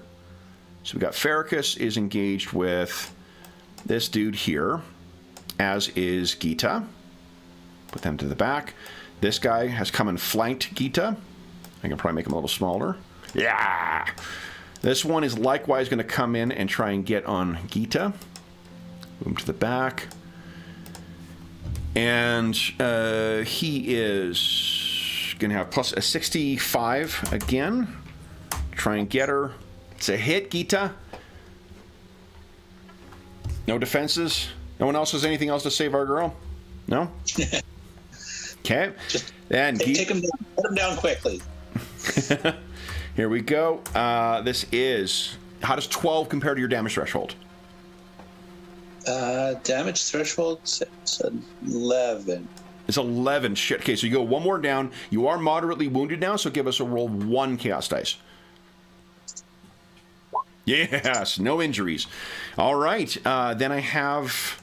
I'm going to use up all my attacks. I'll use a second one. This is at minus 10. 55% chance to hit you. It fucking hits again. But that does not get through your armor. Nope. Then... Upgraded Burgundy. Let's see here. Roland, you were the one who... I need 2 actions to run up to you, Roland, and then 1 to flank. So this guy's run up to where Roland is. I'm going to keep this guy to the side here. Another one will spend 2 actions to charge on you. Yeah!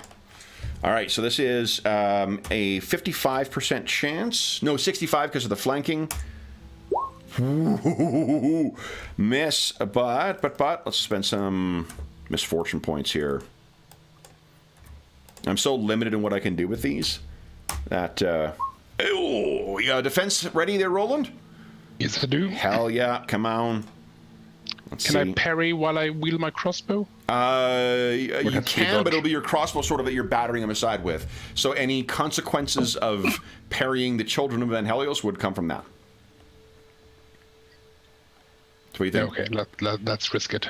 Okay. You might want to touch. Oh! You want to spend a fortune point reroll? Yes. Okay. Nice! Now, give us a roll 1 chaos dice, please. Close again. All right, so the metal bits in your thing are good. This thing would have come down very hard on you. You knock it aside, and then it has 1 more attack. This is flailing, a 55% chance. Misses. Now, I'm going to save those fortune points. Then, and the last one... Wolfistan comes charging in on you. Okay. Not flanking. Put it to the back so it's not covering you up. And I got a 55% chance of hitting you. That is a hit. Do you have a AP saved? Yes. Okay, go ahead and give us a defense. Either dodge or parry. Thankfully, that is like a standard operating procedure for me. So, because I know I am not very. Nice. So you duck back in this thing. I have 1 more action from him, so this is against a 45. Fucking critical hit. So I do an extra d6 of damage. Oh, no. There we go. On this. So you do manage to stagger back. And then I think you sort of stumble up against the wall and you realize you don't have any further to go. And it comes in. How does dog shit roll though? How does 12 compare to your damage threshold? That's not good. 6. 6. Oh no! So you're down to moderately injured as this thing chomps in on you. Would you give us a... Let's see here. Give us a chaos dice roll, please, for moderate injury.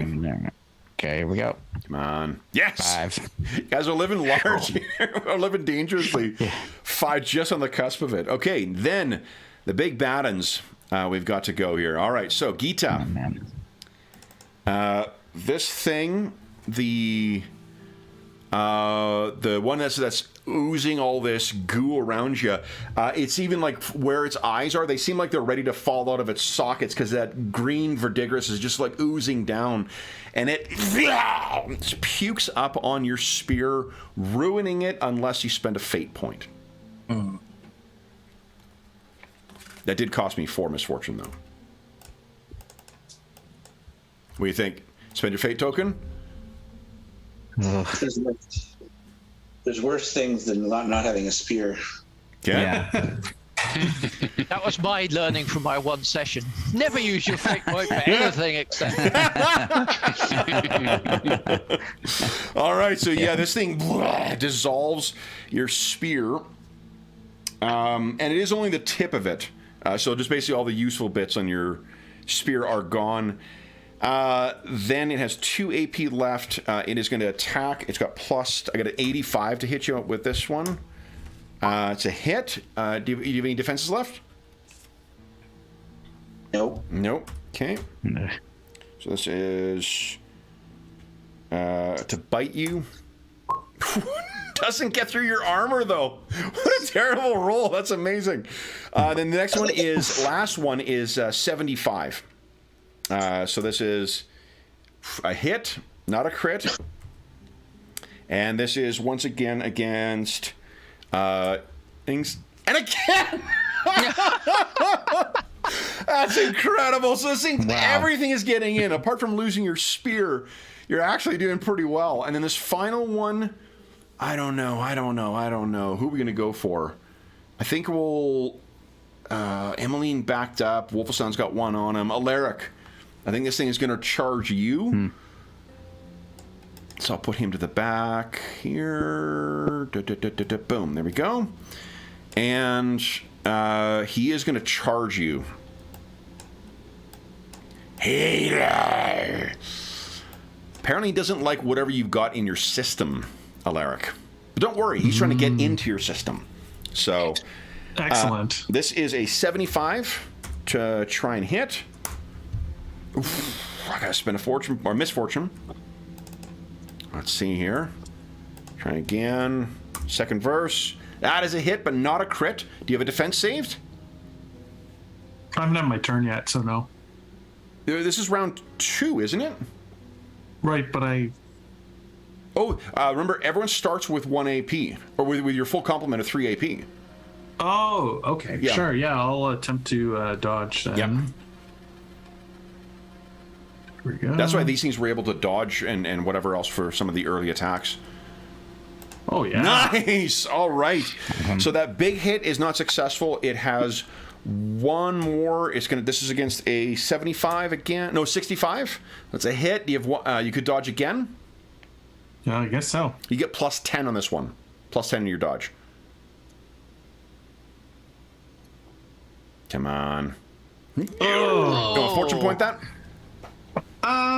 Sure. I Okay. don't want this thing to touch me. No, most definitely not. Come on. See that green. All right. Shit, roll 20. So those teeth sink in, and 13. How does that compare to your damage threshold? That's 2 levels. 2 levels. Then would you kindly give us a 1 chaos dice roll, please? Hello. So that means I'm moderately wounded? You're moderately wounded. Yeah, and it's 1 chaos dice. Holy shit, roll 20. Now you can always spend a fate, your fate point to avoid any injury, and I'll tell you. Why don't you give us a D6 roll, Jeff? Let's see what your injury is. Then you can make your decision. A 1. Pretty face. Whatever it was, it just hit the victim in the face. People tend to respond poorly to individuals who look like they've recently engaged in violence. Until recuperated, suffer flip to fail on fellowship-based tests for the victim to positively influence others. So really, all things considered, not a bad thing. You got a brutal shiner and maybe a split lip from where this thing got in on you. Other than that, no other effect. So that was all of. I'm sad to say, guys, it's the children of Anhelios. Their turn is over. Wolfenstein, what are you doing? You got a child of Anhelios in your grill here. Am I adjacent to any of my companions at this point? You are not. Okay. That changes things. So I definitely will save 1 AP in case I am attacked. You do have one of these in your right on your face too. I know, but I'm trying to figure out: are there like opportunity attacks when you're casting a vitiation in this game? Okay, great. So I am going. So remember, you're not actually casting it. You're asking. That's true. Your imp to do it. I didn't know if my making my request, made me more vulnerable. Yeah, see what's happening. Okay, so I'm going to therefore do. I'm going to use my People of Flame Okay. Appreciation. Okay. And what do I want to focus it? I think I won't focus it. So I'll stick at my normal roll. And my target is the one in front of me. Okay. Unsurprisingly. The one that's with you right now. You're trying to. Yeah, I'm trying to like basically make this like strange impish looking fire creature kind of appear on the top of its head. You would have been told by Alaric last time that fire is extremely effective against these things. So awesome. Go right ahead. That's great. So this is your incantation. Yeah, I think it's incantation in the it's character odd sheet. left, but yeah. So yeah, we're using this. And let me just double check if I have to change any of this. No. Okay. So here we go. Come on. I'll spend my time after I do it. Okay. Success. Nice. Okay. All right. So then. So it affects him at the beginning of his turn. So nothing happens immediately on my turn except me spending tithe and AP to do that. Okay. So for what we're going to do is we're going to treat on a 9 or a 10 your dice. I know that if vitiation damage dice don't explode normally, for this creature it will. Oh. On a 9 or a 10. On 9 okay, or so 10. that is so you've got one banked, one gone. You have one more AP. Yeah, I don't think if I was a companion was next to me, there's something else I was going to do, but I don't have that option. So I'm just going to this thing is literally in my face. There's no way to take cover or anything. So I'm just going to something else that makes sense for me to do. So you haven't attacked yet. Do you want to try and hit this thing? Oh, with the I guess I could try to do that. I have never done that in the game so far. So can I take out my dagger without spending an AP or okay, great. So suddenly I take out my dagger and I wield it with like not the knife the point up but down. And I kind of slash towards its throat. Wolfenstein has seen a lot of Steven Seagal movies. That's where I got it from. Is there a difficulty rating or is it just standard? Okay, great. Here it comes. This thing has no defenses. It's not far off. You want to fortune point close. that? Yeah, sure. He likes to live dangerously. You got it. For the rest of the party. Yes, there you go. Okay. Nice.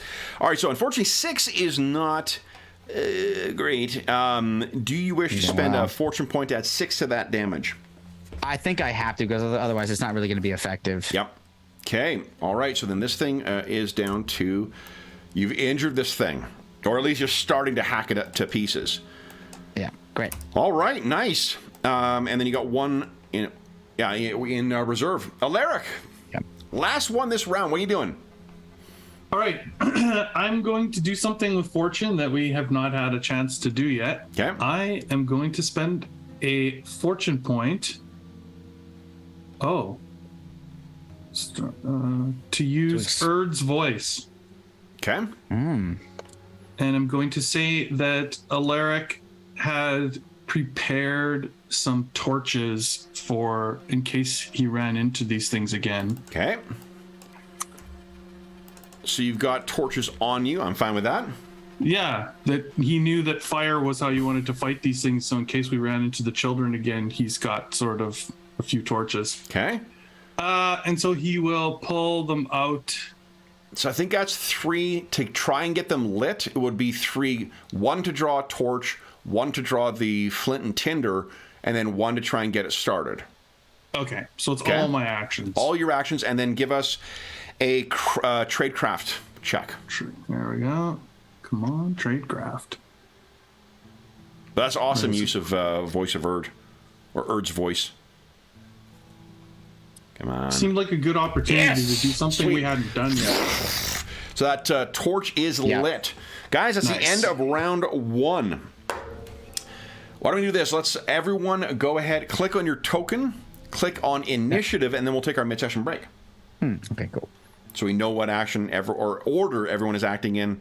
Let everyone spend any fortune points they want to jump up or down in the initiative order. A big difference it makes when I've got two groups of enemies, eh? I gotta take a look at the rules to see if I'm supposed to have them all in one or treat them individually, because that makes the decision of spending 2 fortune points to jump past them as opposed to 1, I think is a more consequential one. Okay, so let's see here. Emmeline, your PB is more than 4, right? You're 5. Yeah, okay. Yeah. And Wolfstein, yours was 4? That I believe is correct, but I'll double check it. Go back to the main. Yeah, make sure I'm not gaslighting you. Yep, that's right. Is it right? Okay. Yep.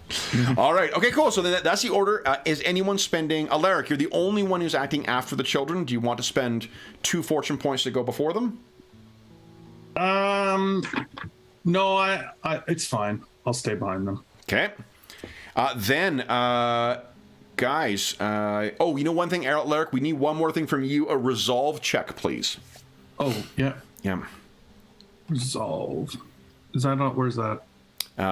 Resolve is a skill. Under willpower, skill. I believe.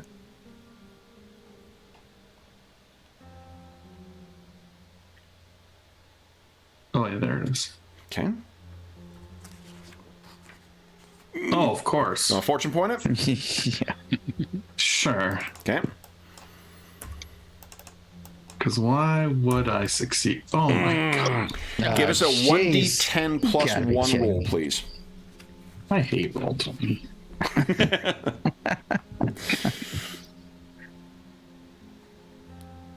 There you go. But that's the peril. Nice. You've suffered not... It doesn't even get close to your peril threshold. Yeah, that's good. So Roll20 is looking at you like, happy now? Huh? Well, it's okay. It's okay. It's got a long way to make up. All right, so then, guys, so we'll take our mid-session break right now. We'll go refresh beverages, take our bio breaks, and then we will come back and see what happens next. So for those listening at home, we'll be back momentarily.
If it's not back, you must be struggling with Anna.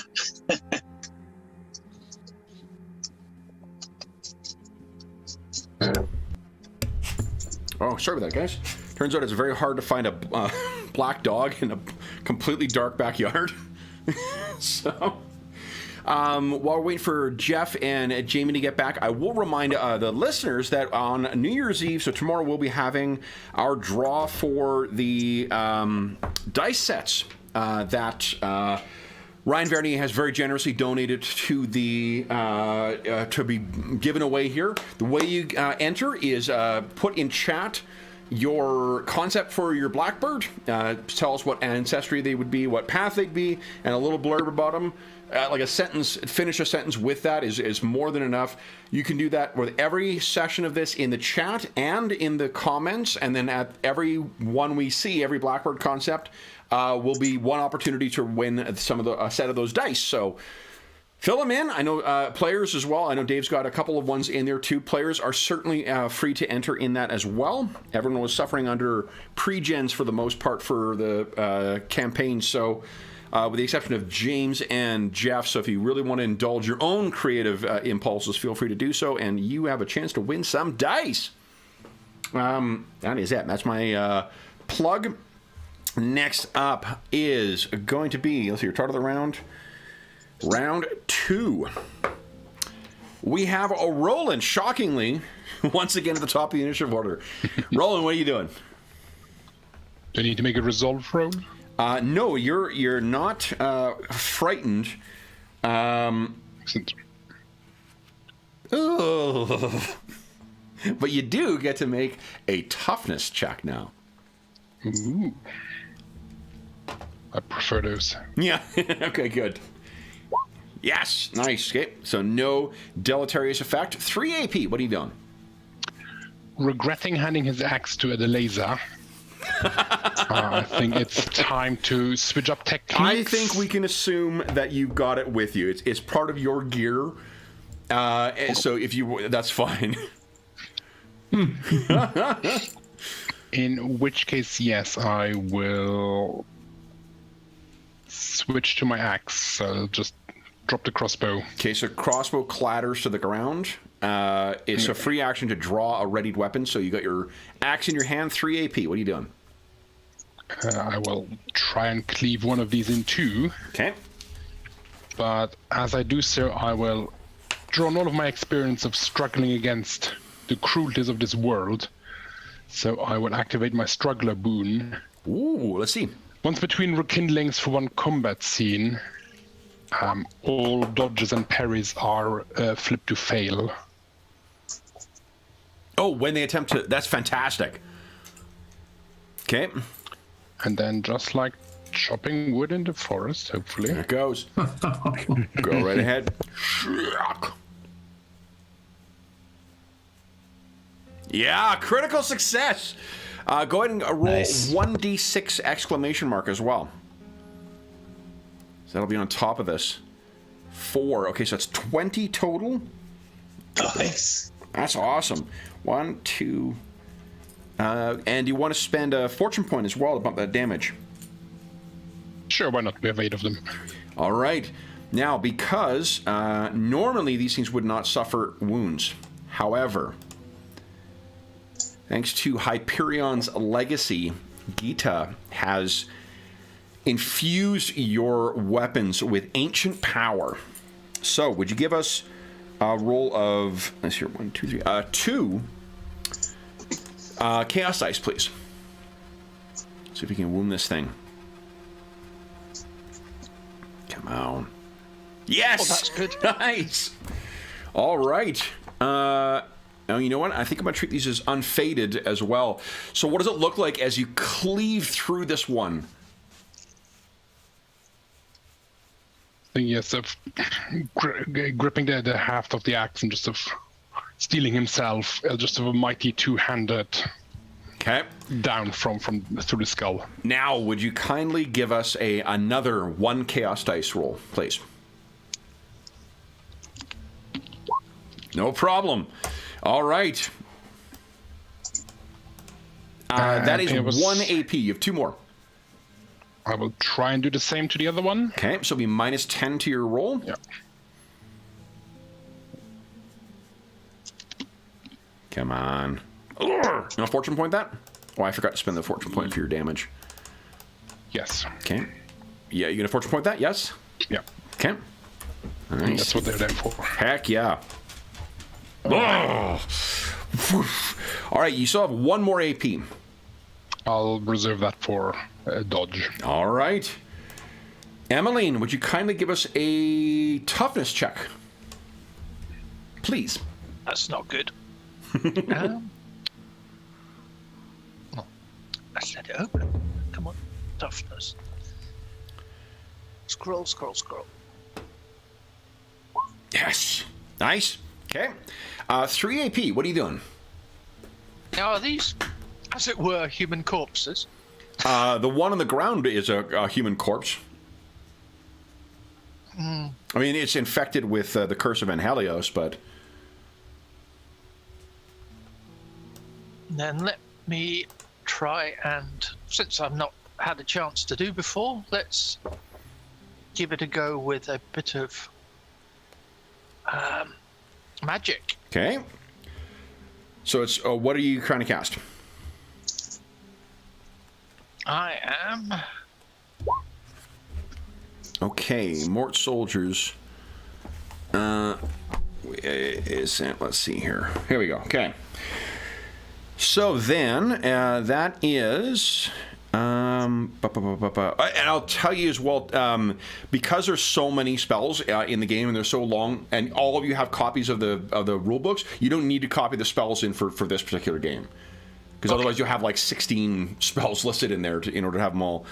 I appreciate you doing that, but I don't want you to feel like you have to do that when we with this one. Okay, so this will be a difficulty of standard for you. Do you wish to focus whatsoever? Yeah, why not? Let's try and cause some chaos. Excellent. Let me get my odd dice here. How many times are you focusing? Up to 3, and you get plus 10 for each odd dice I get. So, Wolfstan, what's your experience on this? I think Gita might be the right one to ask. I'll go with the 1. With the just 1, so just plus 10? Okay. And... So go ahead and give us an odd weft check at plus 1. Now I've also got the talent, gives me another plus 10. Okay, so then it's a flat odd weft, or no, sorry, plus 20 to your odd weft check. To incantation is what we've been using for this sheet. Yep. Where did I stick it? Here we go. Okay, plus 20, come on. Actually, I just... Yep, so...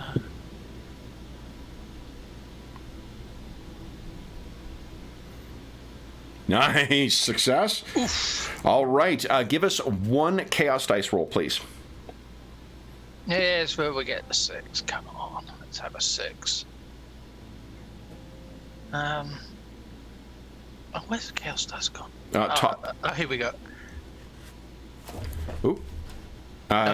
You rolled 0 chaos dice. You need 1 chaos dice. 0 is good, you see. That's a way up.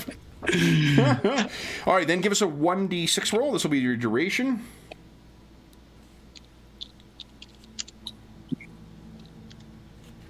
So, okay, so for 2 rounds. All right, so then 1 body will come shambling to life. It is prone currently.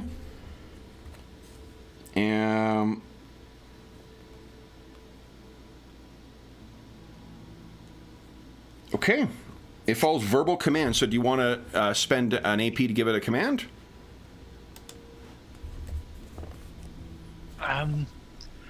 Yes. So I'll say attack. Okay. Yeah. Attack your neighboring shambler. Okay, so we'll need to spend 2 AP to get up, and then it gets 1 attack, and it looks like it still has one of its levels, so it's a 45% chance of hitting. Go ahead and give us a percentile roll. Yeah. That is a hit. Go ahead and roll 1d6 exclamation mark plus 7.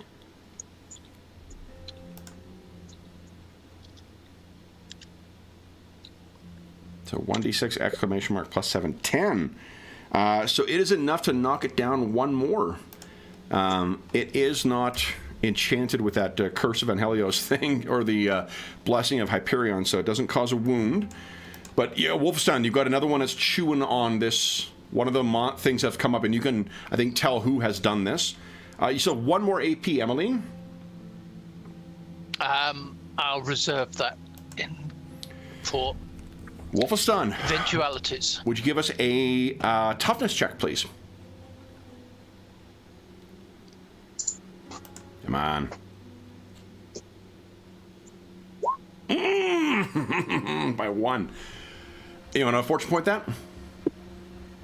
Oh, you might be muted, George. I am muted. Okay, 6 to 8. Yeah. I was looking at the where we are with our fortune. Yeah, I'm gonna do it. Okay. So here comes another toughness check. Come on. Man. Let's flip the coin. There you go. Nice. Okay. 3 AP. What are you doing? Okay. So I'm going to start with an attack. I'm gonna make an attack with my dagger since I've got it out, and attack this creature directly in front of me. Go Here right it comes. Come on.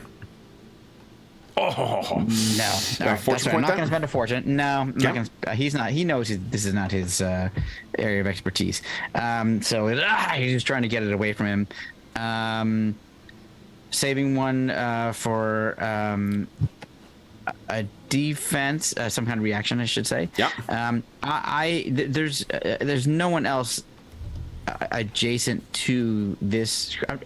So I'm asking because I'm just looking at the my AP that I have left, and I could flank if there's some way to get into a flanking position. But you could flank this thing, and then it would grant this walking corpse that Emmeline raised, give it +10, and you. When you flank something, you also get the benefit yourself. Great. So I will maneuver around to keep as I'm moving around to get into a flanking position with my last AP. Okay, sounds good. Gita. Okay, so Gita drops the useless quarterstaff that was once a spear. Yep. She is going to pull her flanched mace, and I will spend a fortune point to switch from my weapon technique spear to the flanged mace technique. No, to haunted visage. Okay. Because that's good for being outnumbered and other things, and if you're getting wounded. So, so I'll go with that, and then I will make an attack with the flanged mace. Please do. What are you attacking? The one oozing mist, or one of the other smaller ones? The one that's oozing mist kind of creeps me out, so I think she's going to try and kill that one. Okay. Oh, I do need a toughness check from you first, Gita. Toughness? Sorry, I'll go back. I was just looking at the rolls here. Here we go. No, this is like a save of some kind? Yeah. You go standard. You want to fortune point that?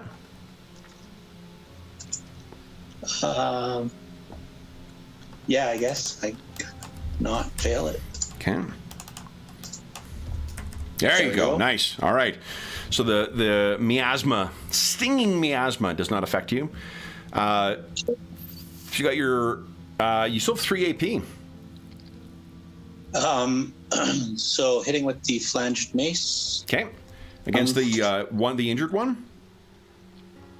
Yeah. Can I? Is there like an aim or something like that you can do along a targeted attack? 1 AP gives you +10, or you can do a targeted attack, which will do an effect, but these things are sometimes immune. Oh, no, they will be effect. No, because you fucking blessed your spear.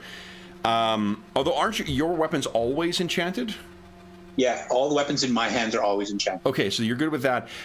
So then, that all that means it's not the same benefit you get from when you blood it.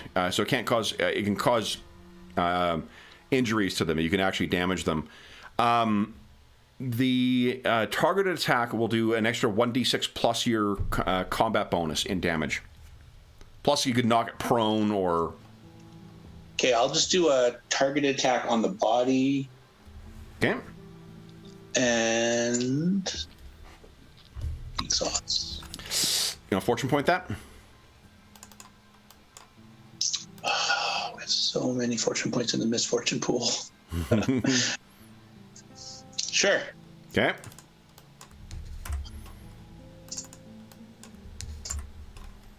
There you go. Nice. All right, so it's 11. That is. Oh boy. That's actually not enough to even injure it. Do you wish to spend a fortune point? Right, but they take, because of the targeted attack, they take an extra d6. Oh, yeah, it gives a 1d6 exclamation mark plus your combat bonus? Yeah. Actually, you could just roll the flange mace again if you'd like. That'll roll the same result, and I'll just add that. So that's 3 plus. What's your CB?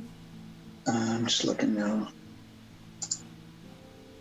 I think my CB is 6. Yeah. CB 6, nice. So 9 is 20. That is another 2 down. Okay. Yeah. First, you hit this thing. If you injury. Yeah. How many chaos dice am I rolling for? Oh yeah, just one chaos dice. Not rolling for it. You're rolling for your weapon. Your mace deteriorates as that verdigris begins eating into it. Oh, I thought they were taking an injury because I can injure them. You have to use that ability in order to activate it for everybody. Your boon doesn't grant you the ability to cause injuries on them all the time. Actually, I think is exactly what it says. No. That's if you make use of it. Any weapon held in my hand is considered enchanted and can strike creatures. Right, which means you can actually damage them. It's like first edition D&D damage resistance. So you're able to actually affect them with damage, which they would otherwise be immune to. When you spend your thing, that's when you can cause injuries to them. I don't see that. Oh, so you're actually sorry. I was giving it more. I was being more generous with it was before. What No Mortal Blade allows you to do is to just damage them when they would be otherwise immune to damage. So then, okay. So it does nothing else. You still can't cause injuries on them. So I said that wrong before. You have one more action. Oh, and you also did you said you hit the chest? Yeah. Okay, so that does... Let's see here. So it is... Oh, okay. It would cost them nothing to have added the fucking effects of in the targeted attack to have the summary of what the actual thing is. Yeah, 100%. Oh, okay. So it must add 1 AP to any movement actions. Okay. You have 1 more AP. What would you like to do with that? I will save that for defense. For defense? You got it. Okay. And, then it is Farrakis. Last one before these things go. Although...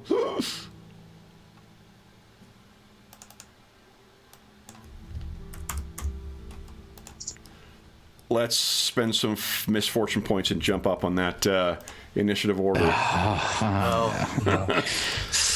So... let's see here. First up, I got a lot of action points to spend here. Gita, because you're a child of Helios, or you're a child of Hyperion, it's going to try and dissolve your flange mace. Do you want to spend a fate point to avoid that? Fate point?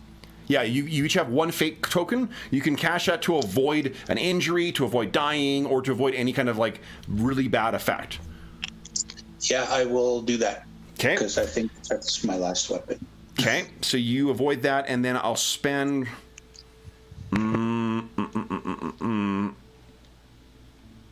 Eight. Oh, boy.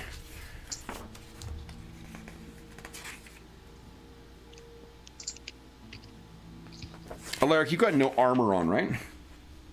No, I have a Gambison. Okay. All right, then I'll save those for some re-rolls, maybe. All right, so then let's do some attacks here. So we got a bunch on 2 on Gita. So this will be 65% on this one. It's a hit. You want to defend? Yep. Go ahead. You want to fortune point that? Yeah, lots sure. of... Sure, okay. Go ahead. Yeah, lots of fortune points now. Nice! All right, then give us... Awesome. roll 1 chaos dice. Come on. Green, green, green, green, green. There you go. Nice. Get it away. You've learned to keep these things at a distance. remember, if you're using do you have your shield out or not, Gita? Remember, your shield has that defensive ability, so it gives you +10 to your defenses. If you parry with your shield instead, you get +10 to the defense. Okay. Yeah, so just for your next defense. And actually, that would have given you that first defense would have succeeded. And your shield... Okay, so it's not adding 2 automatically? I have to add that in? You have to add that in, yeah, because it doesn't automatically know what you're rolling for your parry.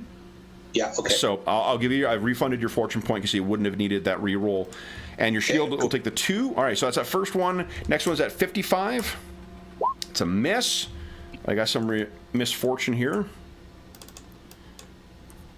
So we'll see 55. Miss. And the final one is 45. Under the head. And you defend? Oh, you can't, right. Never mind. Then, damage, no bonus against this. Oh, what is going on here? Come on, Gita. Doesn't even get through your armor. All right, so the second one, this one is going to try and... this one's going to try and drag your leg to knock you down. So this is going to go prone the 65% chance. I'll have to spend a fortune, misfortune, to re-roll. And let's see here. Come on. Come on, come on. Miss. Gita, you are prone. And you take, let's see here.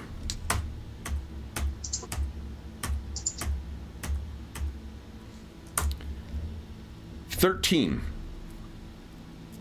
That's one more. Okay, so roll 2 chaos dice for your injury. Nice. And then this final one, no bonus to hit, but it's a 55. And it gets +1 damage for you being prone.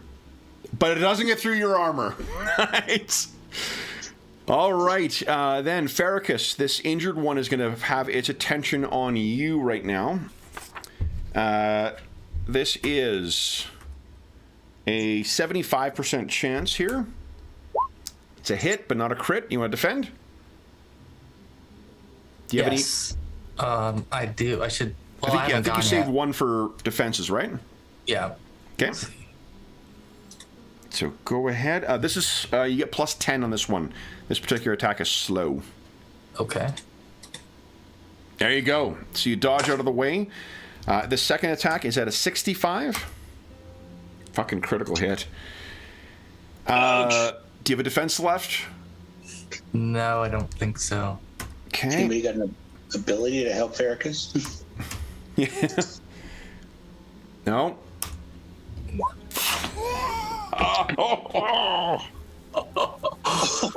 Oh man! Ow! So, Farrakis. Wow. Remember what I said about fate points? You want to spend that fate token? I believe that would be optimal. Okay, here. so you shove this thing out of the way, and it would be a lethal. I think as you were focusing on something else, you didn't realize that this one turned, saw you, and went after you. So it was near your throat when you kind of and push it up. Then it is. I still have one more attack too. This is against. Where is it? 75, 65, 55, 55. Miss. Let's spend that misfortune. Never let it be said I'm not generous with my misfortune points, guys. Miss as well. All right.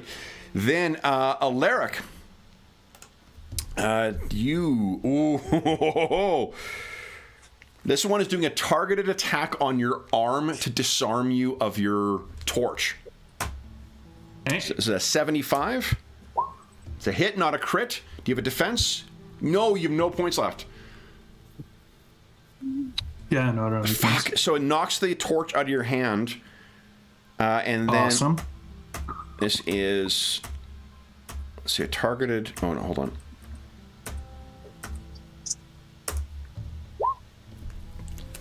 How does 23 compare?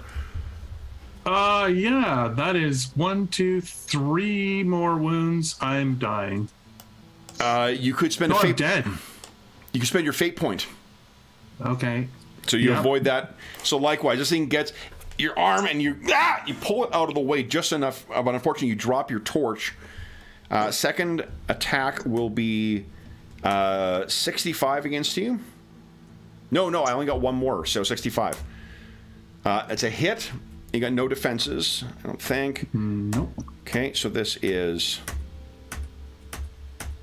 There we go. How does 10 compare to you? That's 1 level. 1 level. So what are you at right now? Seriously wounded. Seriously wounded. Would you roll 2 chaos dice for us, please? Oh, right. You got Clark in the face last time, but nothing further this time. Roland, this thing did not like you chomping its buddy to bits, so I'm going to do a targeted attack to try and knock you prone. This is a 55. A hit, not a crit. Do you have a defense? Yes, I do. Go ahead. I want to try and so just push it out of the way with my axe. Come on. So parry that sucker. Come on. You know, fortune point that? Yes, please. Okay. Go ahead. Oh, no! Jeez. All right, so first things first is your axe goes down 1 condition, and then give us a roll of a chaos dice. Please. But no further. So how far down the wheel is it right now? Is it 1 tick or 2? 1. 1. Okay, so -1 to damage, -10 to attacks. All right, so then damage for this thing is... Oh, it's fucking targeted attack. So you're knocked prone. And how does 16 compare to your... Down 2? That puts me down to moderately. Moderately, give us 1 chaos dice.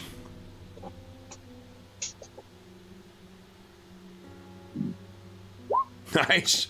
All right, and then with his last attack, it's going to just try and get at you. This is a 45. It's a hit, not a crit. Do you have a defense left? Nope. Okay. So this will do extra because of your prone. How does 13 compare? 1 more down. 1 more down. So then give us a roll of 2 chaos dice. You're fine. And then Wolfestan. We have... Oh, let's do the same thing. We're trying to knock you prone. So, if this is the guy on me, does he get to make his... oh, yes, the fire resistance? thing. Yeah. So give us a 1d10. Oh, hold on, George. Your camera's not... You're frozen right now. Oh, Yeah. You are? I am. I lost my sound too. So let me. Oh, sure. So something weird happened. So let me. Like ultra still. Yeah, I was wondering when you were very Yeah. stoic. You look I'm not moving. very displeased. Well, I've learned to be a ventriloquist. Like I've done a lot of work on the holidays. There we go. It should be- Absolutely. You're a master of many disciplines. Screenwriter, ventriloquist. I'm just a jack of all trades and master of none. Okay, so Everyone so forgets it the is- last part of that saying, though. Always better than master of one. Oh, is that the rest? Oh, I know. Yeah. I didn't know that either. Yeah. And I would literally just quickly answer that question from the chat from the other night from the retrospective that you sent me, Kev. Oh, nice. Yeah. On the YouTube page. Oh, today. excellent. Thank you very much. Yeah. Sorry, I wasn't giving you homework. I was just trying to confirm. No. I was happy to give a little quick explanation about my previous experience. Okay, so it's give a us challenging coordination test for you. Oh, does he have to make it? Yeah, he gets a save against it? Yes, you get challenging coordination test. Okay, so minus 20. So I'll roll. If he fails, I'll roll some damage. Okay. The coordination. It may not surprise you to learn that the undead are not super nimble, so I got a 25% chance That's what I was hoping. of this here.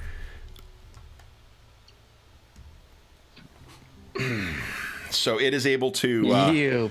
Yeah. I know. Okay. Okay.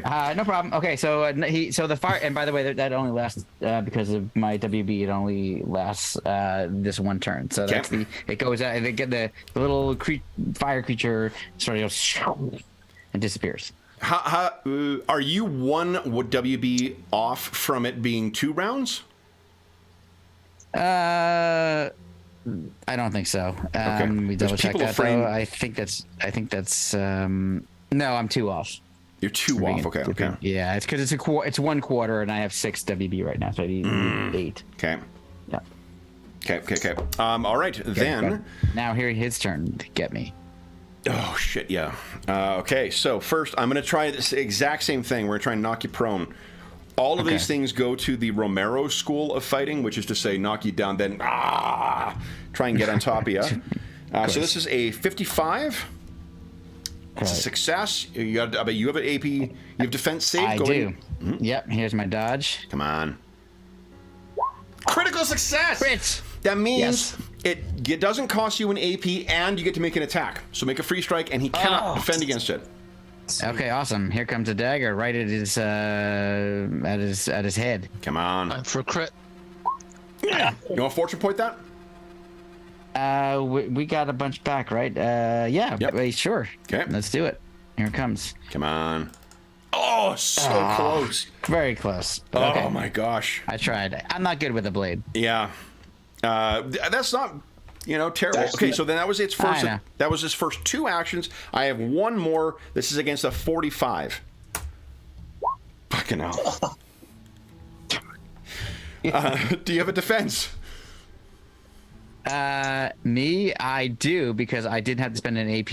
Nice. So this is the second one. You get plus 10 to your defense on this one. Here it comes. Come on, get that another crit.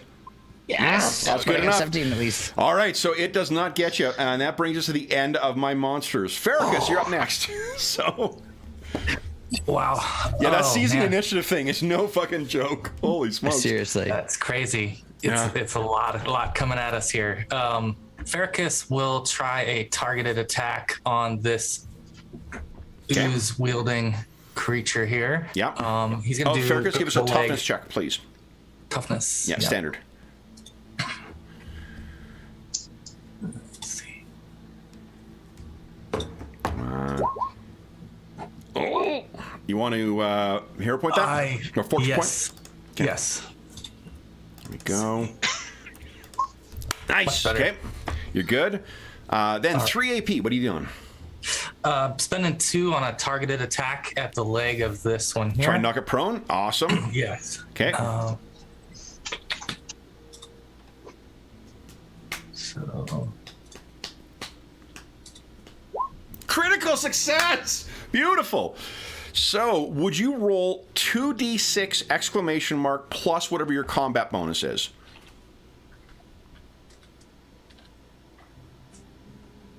Let's double check that.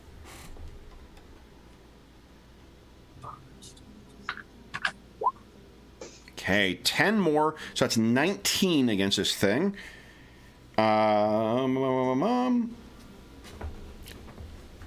First, before we give you the flourish of killing this thing, give us 1 chaos dice. All right. Nice. What's it look like as you kill this thing? So that leg is coming clean off with 1 swoop, Nice. and this thing's falling to its side. Yeah, hits the ground, and then it sort of like tries to come up, and you skewer it through the skull, and it lays still. That's only 2 AP. You have 1 more left, and you can spend fortune points. There are 2 that are currently flanking Gita. Oh, let's see. I think. Double checking.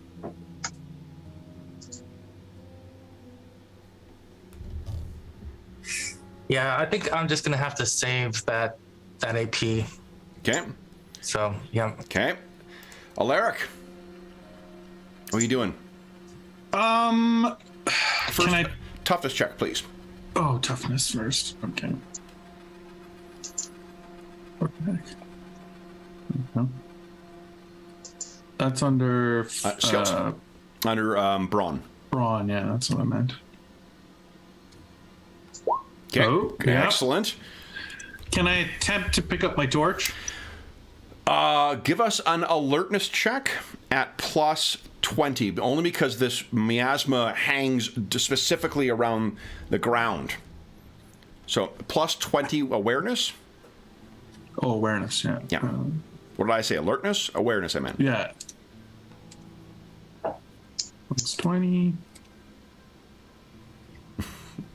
So, you know, the wheel from Price is Right? That's basically what it is. Just like every different game that has a different name for the exact same skill. What is it? So, okay, so you spot it. You can see it. You can see, it'll be 1 AP to grab it. Okay. Okay, so you have one more AP AP to left. grab it. One more left. What are you doing? What? Just was one the to first one spot it. for? One to Oh, find one it. to spot it. One Yeah. to pick it up. Oh, well, save the last one for defense. You could spend a fortune point to bank another one. Remember, you can spend fortune points to get extra AP. Okay, sure. I'll spend a fortune point Okay. to make an attack. Okay, go right ahead. I think I just used my shiv last time or whatever. Yeah, it's the same thing. Some melee. Fortune point to re-roll. Yeah. Okay, sure. Okay. Right. Come on. Crit. Oh, God damn. Wow. Waving this thing in front of you. That brings us to the end of the round, guys. So, we're on to round 3. Everyone click on your tokens, please. We burned 3 fate points in that round. Yeah, that was intense. Go. Wow. I have not gone in front of these things the whole fight. Okay, 1, 2, 3, 4, 5, 6. All right, let's get everyone It depends on organized here fortune first. to how far are you Yeah. down? Okay, so I have a +8. Yeah. I still can't do it. does anyone wish to spend fortune points to jump up the ladder? Farrakis, it would cost you 3 to jump up.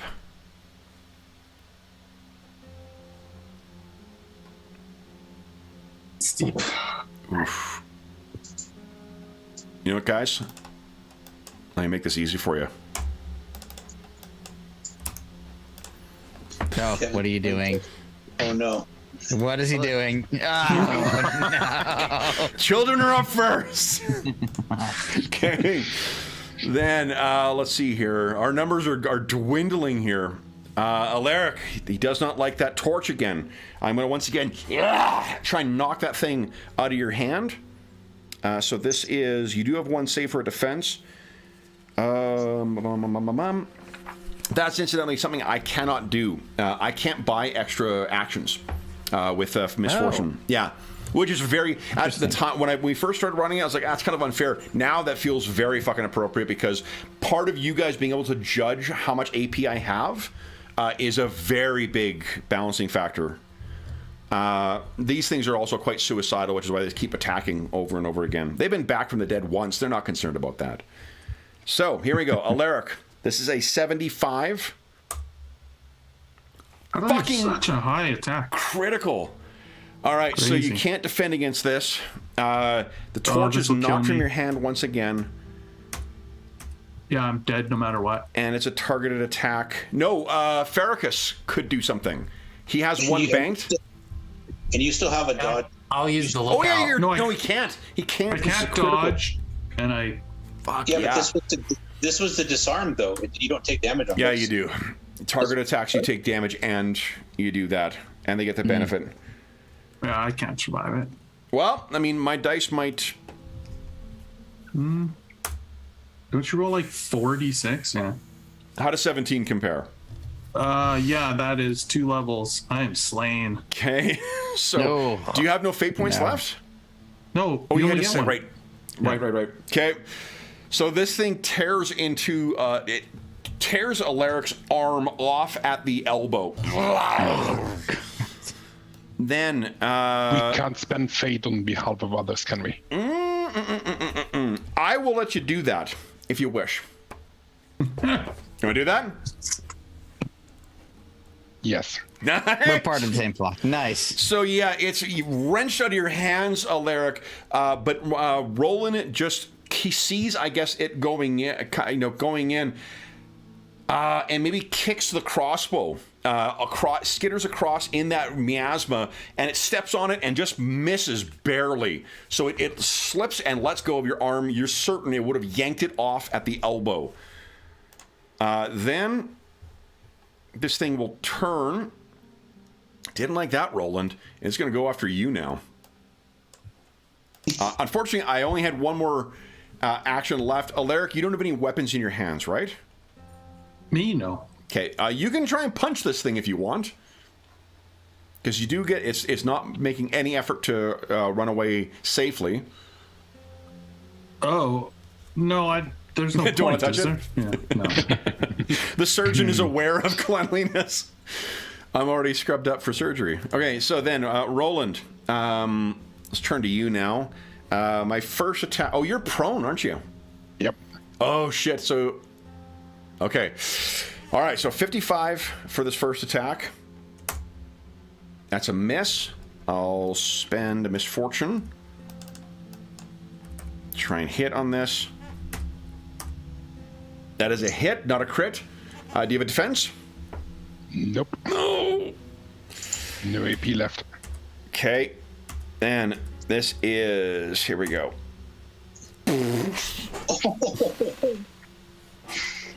Jeez. How does 22 compare? It's 2 levels, probably. That's 3 on the nose for 3. 3, and then where you were what? I'm dead. Anyone else want to spend a fate point? I was seriously wounded. That puts me down to slain. Oh my goodness. I would if I had it. Yeah. I guess I will. I don't know. Right. It does. All right, so that's the first strike. I think this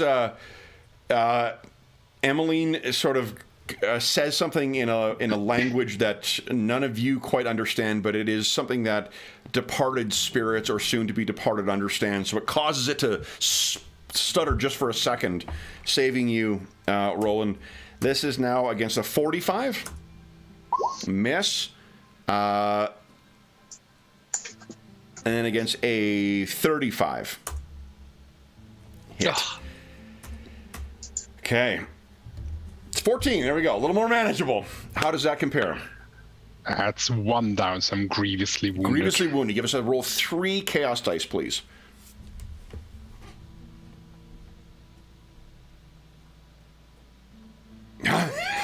Beautiful. Okay, so that is it for you. Then we've got, let's see, we'll save Gita for last here. Wolfistan. First one is 55 against you. Okay. It's a hit, not a crit. You want to defend? I was trying to remember if I had. I think I banked an AP, but I was just trying to go back to the chat to make sure. Yeah, you have been thus far banking 1 or 2. I always do, but I just Standard issue. Yeah, I think all you did last round was attack once. Yeah, and then you said you have spent 2 defenses, I portion believe. to try to so yeah, great. Here comes my dodge. Okay. Come on. Here it goes. Yep. Yes. Success. Beautiful. Second attack is against a 45. That's a miss. I'll misfortune that. Let's keep things interesting. Okay. Yeah. Okay. Sounds good. Then that's a miss still. So then my final one is against 35. That's a hit. Oh, there we go. But you So I get got plus 1. 20 to your defense. Okay, great. Here comes a 20. Come on. No. A fortune point it? Yes, I do. Okay. For sure. With all that we've got available. Yes. There you go. Beautiful. Man. All right. Then last we got Gita. Gita, you, I believe, you're up and fully active, right? Like you're not. I didn't knock you prone. You haven't been disarmed yet. Not disarmed. You tried to melt my weapon. I used my fate point for that. Yeah. So let's try and disarm you once again. This is against a 55. That's a fail. I'll have to spend a 4 misfortune. Try again here. So 55. No, fail. And then the second one will just be a regular attack against you. So it's a 45. Fail once again. I am going to spend, because you are the thing of Hyperion. Let's give that to 13. This is a 45. Miss! Nice. And second one, let's try knocking you prone once again. 55. That is a miss. I'll spend that last misfortune. 55. Miss! Beautiful. So, I have one more attack against you, and I have no more fortune points left. This is against a 45. That hits. You want to defend? You get plus 10 on your defense if you do. Yeah, I will. So if you're using your shield, remember plus 20 then. It's 20 now. Mm-hmm. Oh. Not a crit. You want to fortune point that? Sure. Yeah, let's do that. Yeah, do it. Like it's plus 20%. What's going on here? There you go. Bang. Give us a one chaos dice, please. You're good. Okay. Well, guys, my fun is over for the round. Emmeline, you're up. What are you doing? You got your first, undead I critter. guess my undead critter will have a go. Yep. What would it like to do? Just regular. It's going to try and tear on the one that's already on. So what I mean is that is it going to do a targeted attack? Is it going to do just a regular attack? Is it an aim with this attack? It's pretty bad at aiming, right? So. Each aim will give it plus 10. So it could. Okay. Yeah, so I'll aim twice then. Okay. So then your total chance is a 65. Go ahead. Come on. Yes! Then 1d6 plus 7, please. 1d6 exclamation mark plus 7. Come on. See some exploding dice on your guy's side. There you go. Beautiful. 16 is 2 more down. Ugh. This thing is nearly torn to bits. Pieces of its left arm are beginning to be torn away. And Emmeline, you still have your full actions. So this thing's flanked, isn't it? As well? No, you have to spend an action flanking it. I was just wondering if it's flanked by the other zombie. No, flanking in this game, you have to spend 1 AP to actually flank it. Then everything else gets the benefit of it. But until you do that... Okay, I will move... I will flank it and then try So stabbing hold on, you have to with hustle up to it first, because remember, you retreated. Oh, right, yeah. So you'll hustle 1, flank is 2, you have 1 more action. Yep, and I'll do another action to be able to defend as well. Now, not that I'm very good at this. So you're going to fortune point to get another action? Yeah, fortune point to get. Yeah, so go ahead and give your attack plus 10 to hit on this one. Right. Come on. So we're going to get this one down. So plus 10 to hit. Rubbish. Come on. Yes! 21! Nice.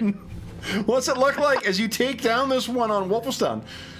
Right, yeah, I just stick the dagger right through its temple. And, it collapses down, and then your animated corpse drops down as well, too, at the same time. All right. Amazing. Roland, what are you doing? I believe I'm still prone. Yep. It's 2 actions to stand up. That's right. Can I grab my axe while standing up? You haven't dropped. You haven't been knocked out or anything, so you've still got it in your hand. I guess I would like to use a fortune point to gain an extra AP for defense later, and then I would try and take another swing at the green one. I don't like the look of him. Yeah. So you scramble to your feet and swing that axe. Go right ahead. And this is minus 10. Yes, beautiful. All right, so that is 15. Do you want to spend a fortune point to add 6 to the damage? Yes, please. Okay. And it would be minus 1 damage from being worn, but because I'm using it two-handed, it gets plus 1 to the damage. Oh, so that cancels it out. Okay, so then that is 21 damage on this. Oh, just 1, 2 more down. Look at that. Okay. Schwack.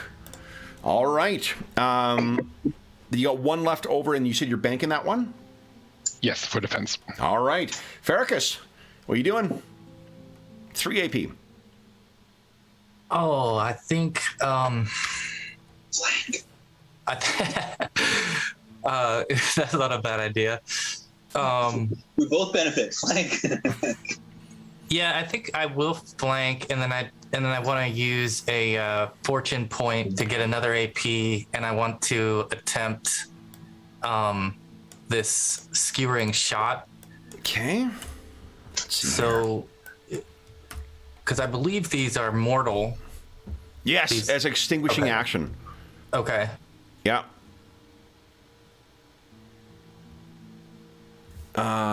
Okay, and you had Unblinking Eye slotted? Yeah, Oh, this yep. is the one I've had slotted. Yep. Perfect. I thought I saw that stalker thing from before. Awesome. Okay, so yeah, what does it look like as this thing dies? Wow. Well, I think then the arrow must basically go right through its leg down Arrow or into the da- ground. Do you have Or it? I'm sorry, it's actually a throwing- longsword. So yeah, it's a longsword. So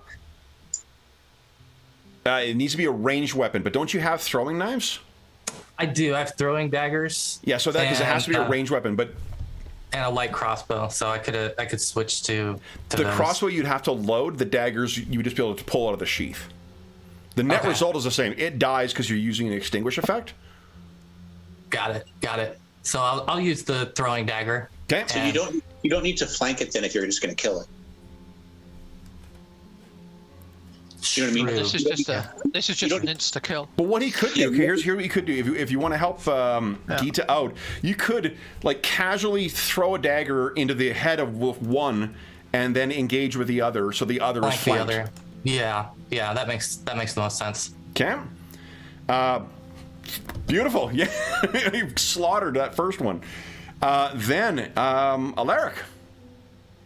Good reminder that extinguish actions are terrific ways of taking care of tough adversaries, and these things are probably still. It's usually big, tough boss kind of monsters that are immune to extinguish actions. These kind of things, like these green phasey things, are subject to extinguish actions. So, Alaric, what are you doing? Well, I'm retreating away from this thing. Okay. Is there like a withdraw or Well, anything that I have it's to do? run away from you already. Remember? Yeah, like I knew it was attacking someone else, but okay. No, it ran away. You and Roland weren't next to each other. Oh, okay. Yeah, then I'm gonna like move away somewhere and try to find cover because I am grievously injured here. Okay. Do you have any just checking Theriac my- on you? I do. Because remember, that reduces your damage threshold by one positive step. Oh, then I'm going to drink that. I think that's only 1 AP to do that. Okay, that's what I'll do, and I'll still try and like move away and take cover. Okay. Okay. Then it is Gita's turn, and you're not spending fortune points to get to bank APs. Me, no. No. Okay. Gita, what are you doing? Gita will do a targeted attack on the one that Ferricus and her are flanking, You got it. Plus 10 to hit. Go right ahead. and it'll be a body attack, I guess. Body attack, remember, that just increases the wounding. If you knock it prone, you do an extra dice of damage. Oh, okay. So, and it's not using a weapon, so disarming. Okay. So I'll go leg then. Okay. Going Karate Kid style. And is there a bonus for flanking? Plus 10. So plus 10 to hit. Go right ahead. Yeah, solid hit. Flang. Go ahead and that was a targeted attack, so go ahead and roll that again. Just to roll damage again. Okay, so that's 25 damage on this thing. Boom. 1, 2, 3. So that is a huge. Look at this. Does extra 6 from using a fate point help? Yeah, absolutely. That'll knock it down to nearly dead, and it's prone right now. And Okay. you have one more action. You want to attack again? Yep. Go right And ahead. this Plus doesn't 10. have So this will any- be plus. It would be a flat, no modifier. Okay. Twang. You want to fortune point that? Oh, Oh, before we do, give us a one chaos dice, please. You're good. Do you want to fortune point that second attack? Yeah, I will. Okay, go right ahead. I hear There you this go. voice. Wow. Oh, But roll 1d6 exclamation mark because it's prone. Come on. oh, You want to spend another fortune point to bump up that damage? Otherwise, it won't take it. With a fortune point, you'll take this thing out. Yeah, yeah. What does it look like, Dave? I think it's it's dodging from Ferricus, and Gita just like slams down and hits it like right in the side of the head. See the Wow. smack it off. All right, give us another chaos dice, please. And do you wish to bank any AP with fortune points? Not at this point. Okay. And your mace is fine. Wolfestan. 3 I AP. have no combatants engaged with me at the present time. Nope. Right? How far? So I have a move of 6. How far or how many AP do I need to spend to get to Alaric? To get to Alaric, just 1.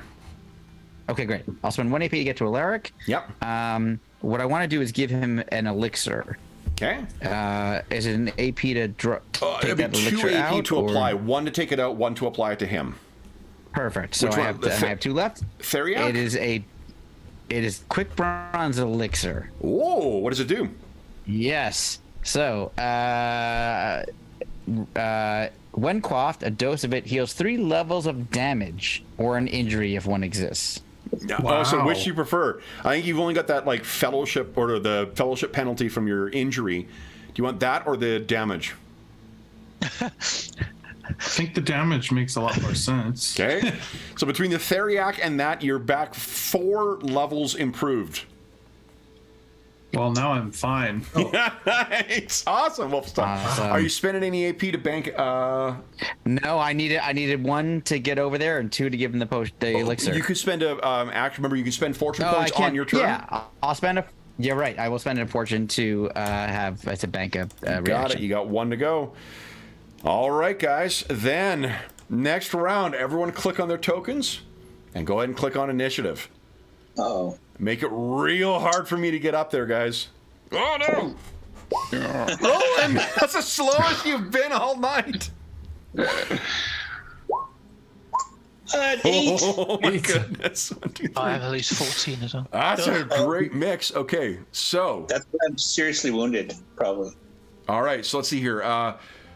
Alaric, what's your PB? PB is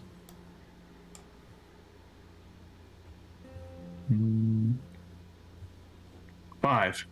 And Wolfson, yours is 5 as well. 4. Okay. 4. Okay. Yeah. So then this is the order. I would need to spend 6 to go before everyone. That seems like just an extravagant expense that anyone would have. Oh my God! Look what happened.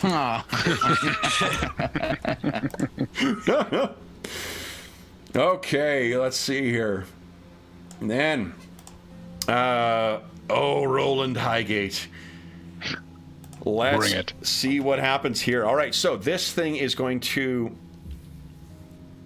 Oh, you know what I'm gonna do? You're up though. You're up.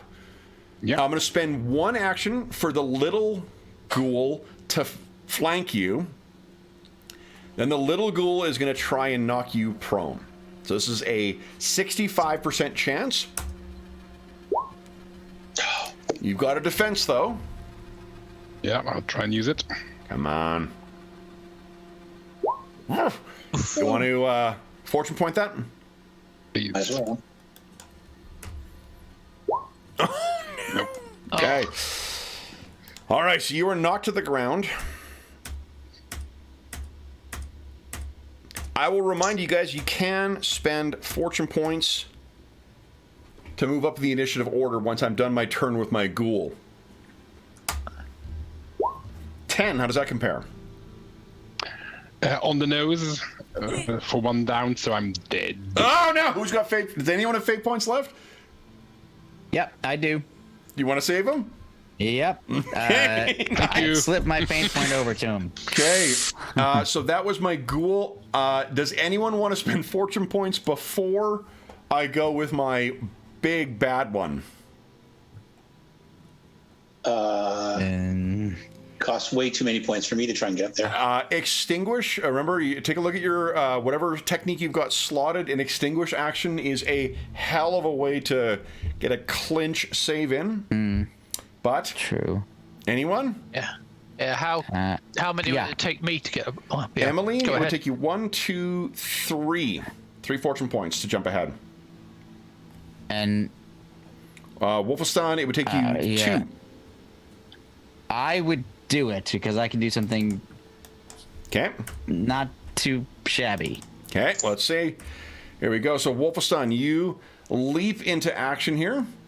Yeah. So I'm using my Knots of Yggdrasil, which is the technique I have slotted. Why don't you click on the what do you call it? Yep, here it comes. Perfect. There it is. So look at my extinguish effect. Okay. Choose one enemy in the scene. They are rendered helpless for the next round. Amazing! Awesome! What does it look like? I think it's not that he gets frozen or paralyzed or something like that. He just starts going mad because he starts he's assaulted by like all kinds of not like you kind of said abstract sensations that are just coming at him in different ways, and it just causes him to be unable to act. So what you do is you see those of you who are, there's two things that happen here. For those of you who have sensitivity to the odd, you can't help but see almost as if like a sapling is forming in the odd and somehow twisting around this thing and holding it. And Alaric, you can hear the beating of hundreds of wings of birds as if they're circling, waiting for a place to land. So this thing has been rendered helpless. Anyone else spending fortune points to go before this thing, it's not going to be able to act next round anyway. No, it's not. So no? No need. Okay, so this thing is twitching, kind of... Alaric, what are you doing? Is anyone bleeding or have an injury? Roland is see. badly wounded, and so is Gita. I know that. I know, but are you bleeding or do you have an injury? Because No one's bleeding. Things that I can affect with my combat actions. Okay, no. Then okay. Well, now it's not by me. I'll try and see my torch again in the crap. Okay, give us an awareness check. All right, here we go. Maybe I can pick it up again. Critical failure. Come on. So here's what happens. You look and you think you see it and you reach down and you grab... because you guys have downed enough of them, there's not that miasma has gone, but Alaric, by touching the corpse, you're like, oh, give us a toughness check. You were exposed to the curse of Anhelios. Again. Oh man, there's a misfortune spend for these things where I just infect you with it. It cost me 6, and you can use fate points to get rid of it, but none of you guys have fate anymore. Holy Toledo. Yeah, so you let go of this thing. Thankfully, it did not infect you. I think I learned my lesson about digging around in this crap. Yeah, you still have 1 more AP. I better keep it for defense. Okay. Emmeline. 3 AP. What are you doing? This thing is helpless.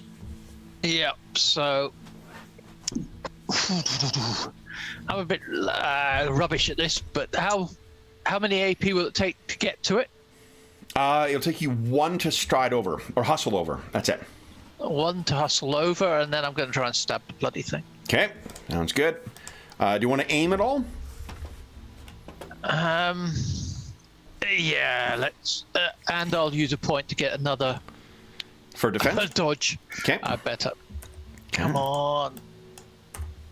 Is there any bonus or anything for it being helpless? Nope. It just can't take reactions is all. Oh, okay. Critical fail. Would you roll a? Would you roll like 1 chaos dice, please? Oh my god! Oh my god! So you leap forward and you think you're going to get in, and as you cut along this thing, your blade is consumed by the verdigris and utterly destroyed. Ah, jeez. We're gonna have to find a really good patron after this. Yeah, really. Nigel's looking a lot better now, isn't he? No, his level 2-ness is terrible. Oh I know, man. because the dagger's level 4, so... Yeah, daggers is not a cheap one to get by. Longsword is 5. Okay, so the do you want to spend any? You spend a fortune point to get one for defense right now. Do you want to spend that for anything else? No. All right, then it is Roland's turn. What are you doing, Roland? This thing is helpless before you. I think I'm prone on the ground. Oh right, yeah, that stupid thing. Oh, you spend 2 to get up. Yep. Okay. And then I'll spend a fortune point to gain an extra AP for defense, and then I'll try and cleave the helpless one. Okay. Come on. Solid. Now that is not enough on its face. Do you want to spend a fortune point to bump the damage? Yes, please. You got it. And you said you're doing this two-handed as well, right? Yes. Awesome. Okay. But that just cancels out the exactly. So again, it's getting you're hacking down further into this thing. It seems like it's going. Farrakis, what are you doing? Farrakis is going to flank, I guess, the prone one. So you have to hustle over. Yeah. There's no prone ones right now. Oh, okay. Then he's just going to hustle over and attack the nearest, or actually the one that's spewing the ooze. Yep. Okay. So it'll be one action to hustle over. Do you wish to do any targeted attacks or any aim? You could spend 2 in charge and do an extra D6 and combat bonus on damage. Yeah, let's do a charge. So that's 2 AP. So go ahead. You could spend 1 to aim as well if you want, or how desperately, or you could spend 1 to flank when you end your charge. Yeah, I'll do the flank at the end. Okay. Let's try that. So let's see if it's still standing after your attack first. All right. Go ahead and make your attack roll. And it is standard, right? Standard, yeah, no modifier. You know, fortune point it? Yeah, I guess so. Okay. I guess so. Let's see. There you go. Now, that is 9 points of damage, and I'm reminded the longsword is defensive, which gives you plus 10 to defenses as well. So when you're parrying, remember to add the plus 10 to that. But 9 is not enough to damage this thing. Would you like to spend a fortune point? Oh, you charged. Give us a 1d6 plus 4. A 1d6 exclamation mark plus 4. Come on, exploding dice. That's 15. If you spend 1 fortune point, you'll take this thing down. Gladly. What does it look like? It's a full-on charge from Farrakis that he sort of just almost sort of Superman jumps and sword in front of him. Whack! Through this thing. Yes. All right. So that thing is down. You still have 1 more action. You want to save it, or you want to try and get in? You'd have to hustle in, and then, I'll say you could have positioned yourself to be equidistant. Oh no, this thing is flanking Roland right now. Shit. Yeah, so that's what I was thinking through the positioning of this stuff. I think you would need a hustle to get into contact with that other thing. I'll just save that. Save it for defense? Yep. Okay. Mm-hmm. You've done your work here. The toughest one's down. Gita, what are you doing? She's going to charge the last one. Okay. Yeah. Go right ahead. And that's a standard attack? That's a standard attack. No modifiers. Yes! 10 against this thing is actually enough to hit and harm. You want to spend... first roll 1d... Roll the same thing again. Please. 1d6 plus... 1d6 exclamation mark plus 4. No, plus 6, plus 6.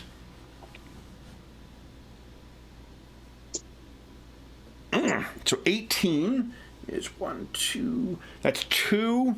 You could bring it down by 3. Oop, there we go. 3. There we go. If you spend a fortune point, that would bring it down by 1 more. Okay. Can you do that? Okay. Yep. And so charge was 2 AP? 2 AP, yeah, you have 1 more left. You want to try and down this thing? Can I take that last fortune point and do a targeted attack for extra damage? Yeah, absolutely. Okay. It'll be So minus that- 10 to hit just because of... And we've hit rock bottom for fortune for the first time today. Woo! Yeah. So plus 10 to hit. And what's your target? Are you trying to knock it prone? Yeah. Yeah. Like, Okay, so go ahead. Oh. I caught myself from asking if you want to use a fortune point. So No, unfortunately, that is a miss. All right, then. I was going to take it down so that you wouldn't use... Yeah. Never mind. Hey, guys, everyone click on their token. Go ahead and roll on initiative. So I'm moving everyone's token all over the goddamn place right now. So that's sort of the mini game for today. Find your token.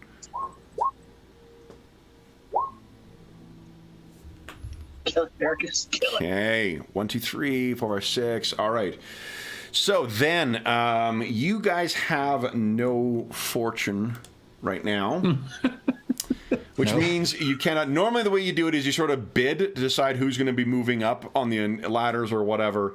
I am the king of misfortune today. So you're Alaric. I think Alaric's got higher PB than Emmeline. Emmeline, what is yours? 5 or 6? 5. 5. And Alaric, yours is 5 as well, right? Yeah. Okay, so you guys are actually the same. Roland, Wolfenstein. Yeah, okay, so that's in the right order. I can get rid of one of these because right there. I need 1, 2, 3, 4, 5, 6. Hey guys, good news. You have 6 fortune now. Bad news is... It's going for Gita. You've got no defenses right now, right? That is correct. All right, so I'm going for... I'm gonna try and knock you prone. I'm Romeroing it. Here we go. Yeah. That is a miss. So I need to spend a misfortune to roll again. Come on. Here we go. Oh, Gita, you are knocked prone. Poof. May I use my unblinking eye here? Oh, yes, you can. Look out. Yeah. Look out. So go ahead and give us a Look out. defense. I didn't crit. Come on, Gita. No, your thing is extinguished. You can't use it. Yeah, you've extinguished. Oh, okay. Yeah. That's it. Got So, it. Gita, 15. How does that compare to your damage threshold? That takes me down 1 more. Where are you at right now? Grievously wounded. Grievously, give us 3. Oh Trying to boy, this is clap. where this bleeding starts. Give us a 3 chaos dice. Chat roll, please. Nice.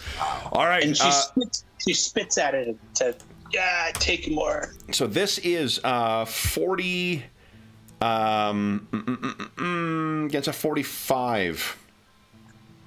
Now, because you are prone. Roll All right. your damage. And Roll your damage, Kev. 12. My armor's only 11, but some Nice. people are just too stubborn to die. Too miserable. Extinguish effect. They instead move to level 4 on the damage condition track and add +1 to their damage thresholds for the remainder of the combat. Beautiful. That's amazing. All right. Farrakis, you're up next. What are you doing? Farrakis will charge in towards this remaining Yeah. foe and Yeah. take a targeted attack towards it. Okay. And Come on. Success. 10. Target attack. Give us roll that damage once again. You might actually take it down with this one strike. 6 is 16. That is enough. What's it look like as the Yes. last of the children of Helios fall down? Another leaping sword first. Ferricus grunting as he strikes through this one. Then, Ferricus, would you give us a chaos dice roll, please? And you're fine. All right, Emmeline, I have some good news for you. You have a lot of raw material to work with. All right, so then with that with the last of the things down, where do these come from?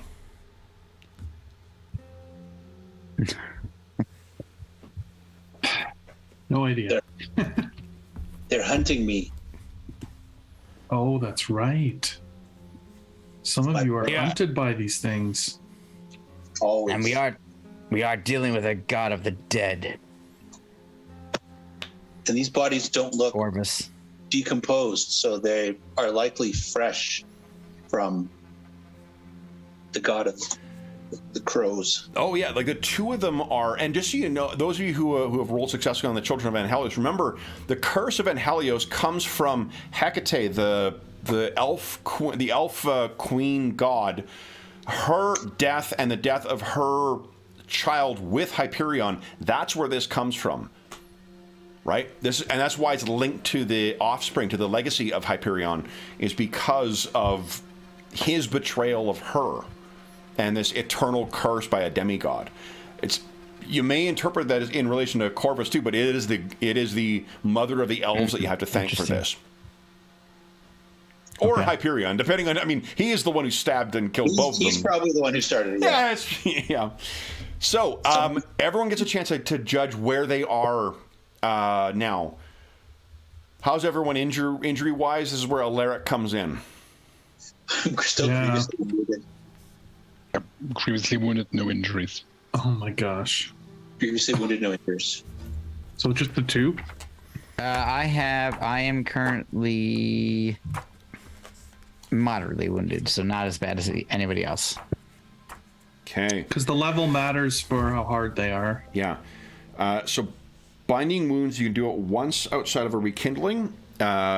Grievous is minus 20. Are you guys, or Gita and, oh no, Roland's, Gita is at minus, so it'll be minus 10 to heal Gita, minus 20 to heal Roland. Okay.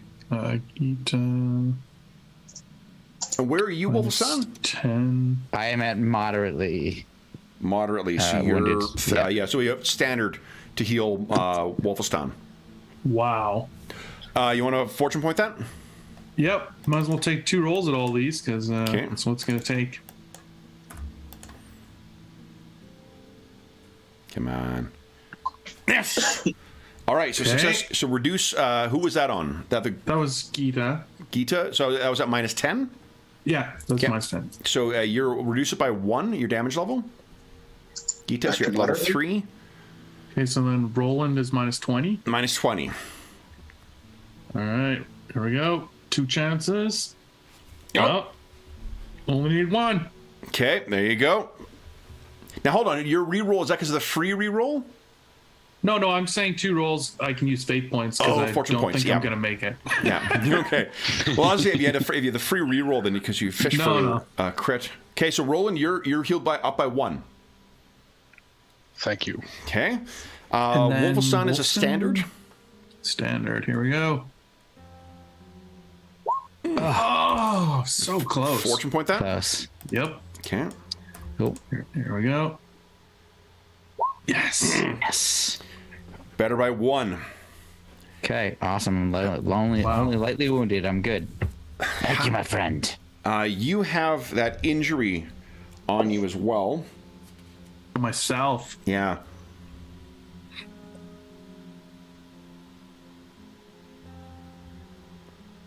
Oh, during a rekindling and only once per day. I'm looking on page 193. So you, as Alaric is working on you too, like his one eye is swollen shut and he's got a split lip.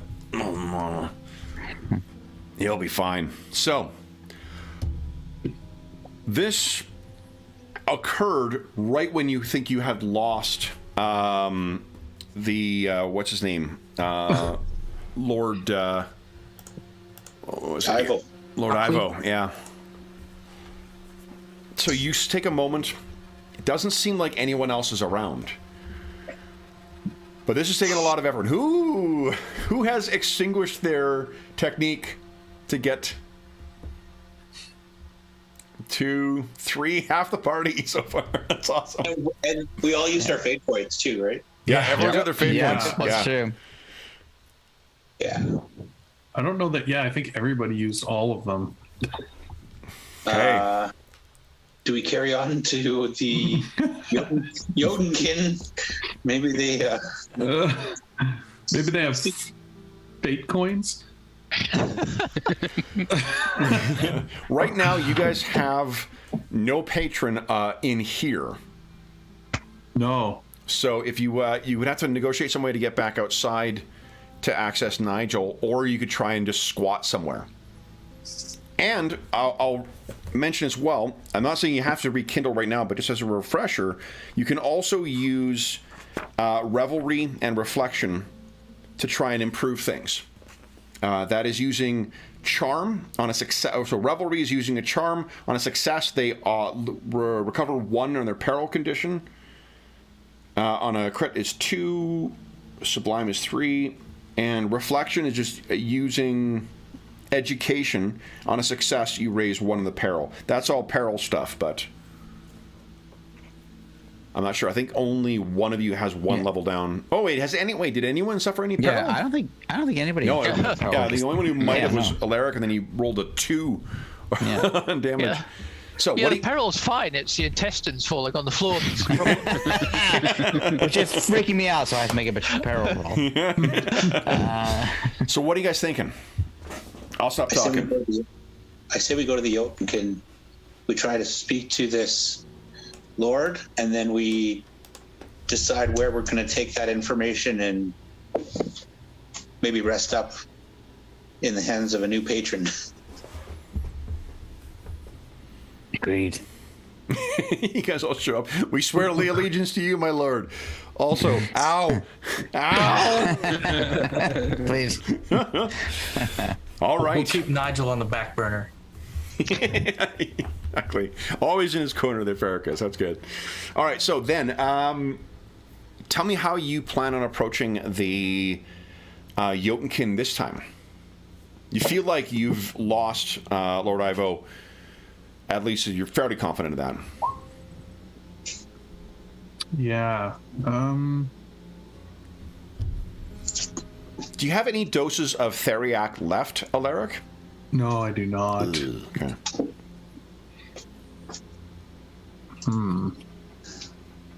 Sorry, what's Theriac? Theriac is a potion that reduces your damage condition by 1. Salmiac reduces your peril condition by 1. Right. Now, I can heal somebody by quite a lot. So I will give Gitta a little pot of potion to use if things get dangerous. I'm at moderately right now. I think Roland is the most injured right now. Yep. Yeah. So seriously wounded. Oh, I said Roland. Okay, then I muttered to him, if we get into another fight, try taking this. Because what I'm thinking is if we can heal up somehow, that's a better way than not use this. All right. Keep this for emergencies, and if we get into a fight, then use it straight away. Now, Thank you. guys, who is feeling particularly lucky? Not Roland. So I'm laughing. I will never get to the point where I don't giggle when my dog is barking in her sleep. And that's what I heard. I don't know if the mic picked it up, but I just thought... Roland is feeling particularly lucky? No, he's not feeling very lucky He's at the not moment. feeling very lucky. Who is feeling lucky? Lucky sounds like a Farrakis thing. Farrakis, you're the lucky son of a gun. Would you kindly give us one chaos dice roll? And this is to determine whether there is any encounter on the way to the Baron. Totally new. Look at that. So, as you reach the Jotunkin district, and you begin making your way through, and again, like there's these huge creatures or huge beings all around you, and you all make your way back to Ulfgrim. And he is lying, he is asleep right now, but Alaric, you can tell his color looks a little better, actually. Oh, that's good. As you walk over, one of the larger, the woman who was near, she seems to be watching him. She hits him, and he wakes up. Back so soon. Yes, I think we've managed to lose the man that was following us. That is good. Then check my back. And he rolls over. And those of you who have not seen it yet, you can see that there is a trapdoor that he is sitting on top of. Interesting. He's in a ruined building right now, so. What do you guys do? I don't know. What do you think? I guess we go in.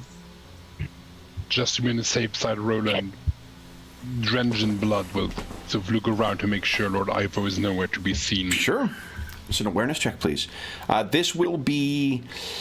you don't have anything to see in the dark, right? No. Okay. So give us a minus... I think minus 10. It's not too late in the day, but the shadows are getting longer. Just awareness at minus 10. Come on, crit.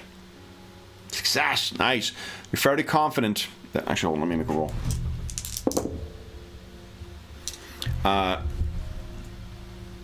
You spy at each place that you think might conceal him, and you are fairly confident he's not in any of them. But there are frustratingly abundant places for him to be concealed. And he does seem quite adept at it. What do you say? Thinking it's safe. Let's get inside before the shadows start moving. Okay. Yes, let's. What do you do next then, guys?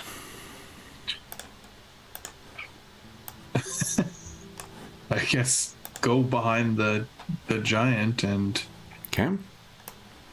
open the trap door. All right. So you go and you pull it, and it's actually locked. And you hear the Jotunkin says, "What kind of guest are you who does not knock first?" Oh, sorry. So knock on the door. You hear a shwunk, and there is someone who pokes their head up. And let me just show you what this person looks like. Can't remember if I say... I did not. Got one image to put up here. This is what you see, guys.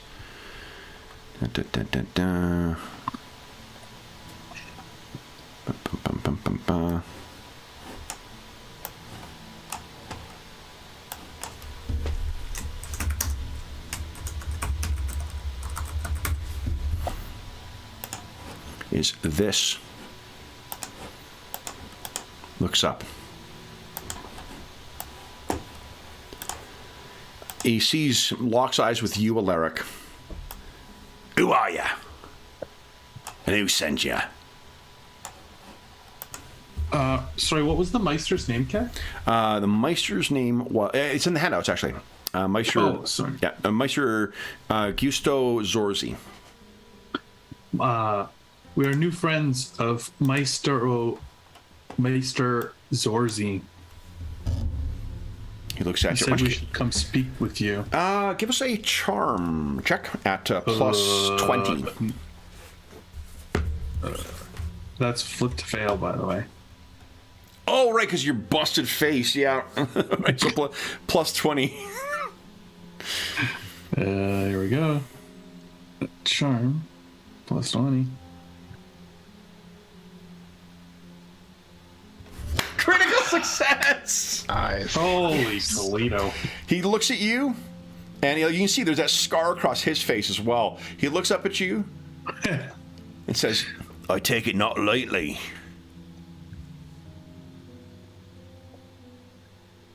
What? I take it not lightly. Oh. Your face. Yeah. What you do, fall down every stair? Unfortunately, we've run into some cursed citizens of the city. Curse. Hey. And you hear from down below, this is neat.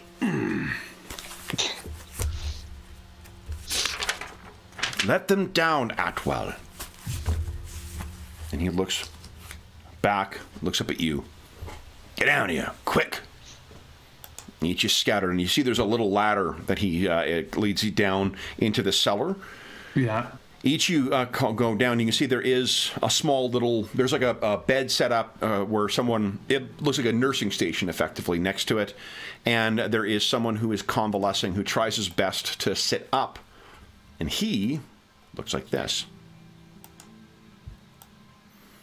He waits for each of you to come down, studies you all.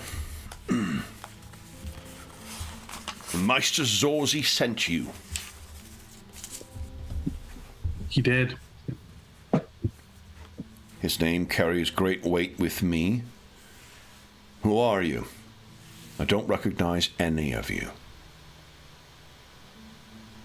And you seem to have had a spot of trouble as well. A fair bit of trouble since we've been in the city. He looks down at the bandaging on his hip. You can see blood is still sort of seeping through the bandages, and he says, there is much of that going around. We are new here, and we were looking to understand what is going on so that we may try to make a difference here. We were told you would have great insight into this. Your critical success is doing a lot of heavy lifting here because he's seemingly being completely okay talking with you. So then, who told you? Who spoke so highly of me? My family's name holds different weight these days than it has in past. Well, the Maester.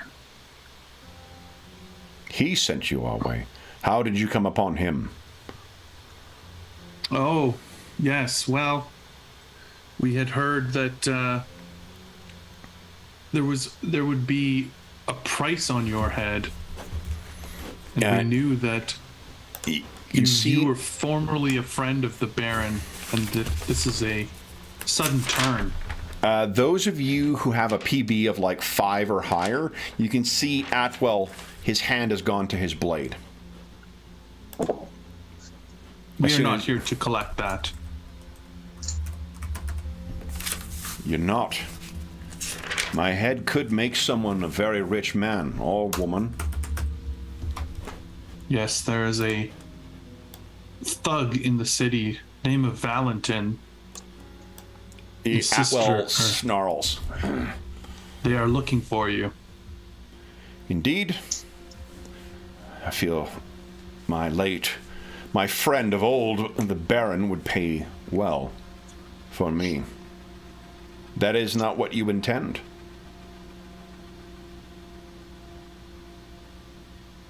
That was not our intention, no. He strokes his long beard. Then what is your intention?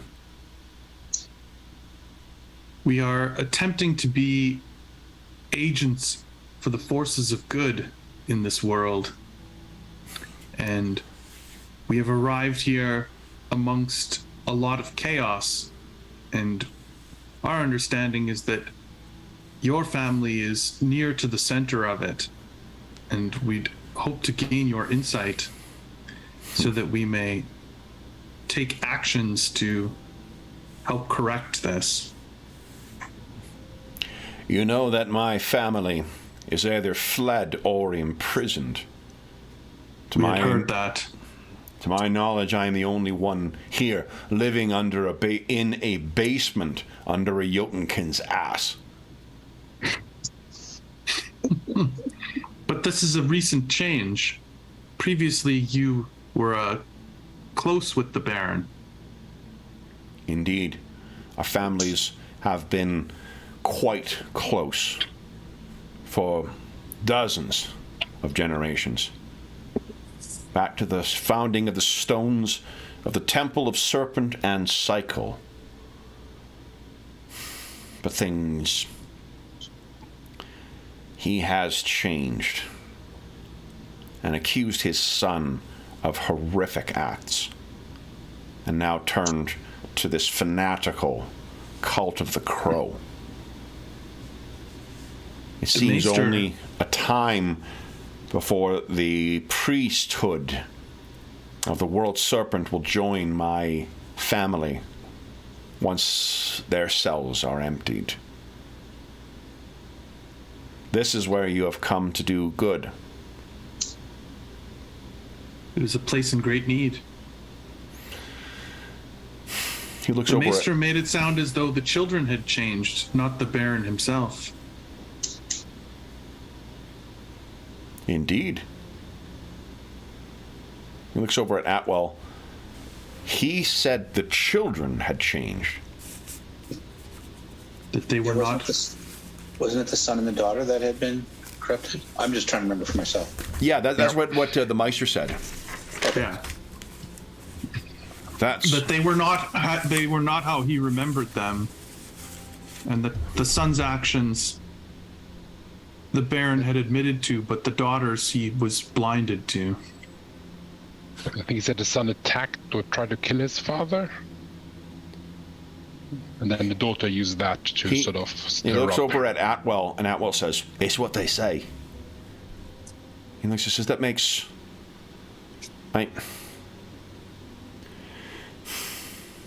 The night they came for our family, I was injured by a crossbow bolt, and loyal retainers brought me here. Some of their numbers have been since arrested. Atwell here. Atwell may look rough, but he has been loyal to my family and to me." Atwell seems deeply uncomfortable with the compliment. "But I've not heard word, and I have not seen who will be my son-in-law since all this occurred. I think that Lambert and I need to have a conversation. But to do so, I cannot be stuck here.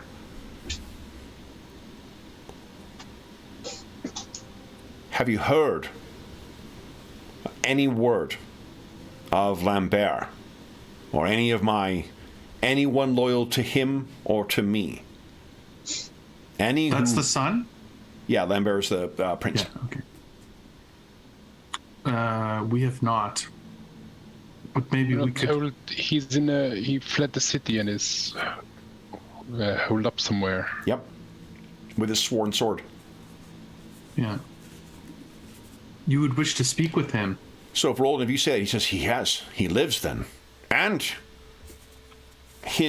we've been told. Sir Ambrose still lives. Then there are guards who's still loyal to my family, all members of one watch. One plan we had to get me out of the city was to work with them. I still have friends among the merchants, too. They could smuggle me out. Much as I loathe to think of myself crammed like cargo, if it gets me out of the city and brings me to Lambert, then we can decide what can be done. But before decisions are made, he looks over each of you.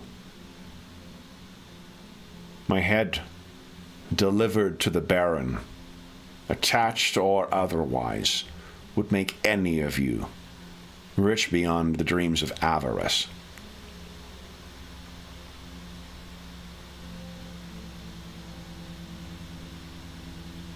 Can you pass up such a fortune?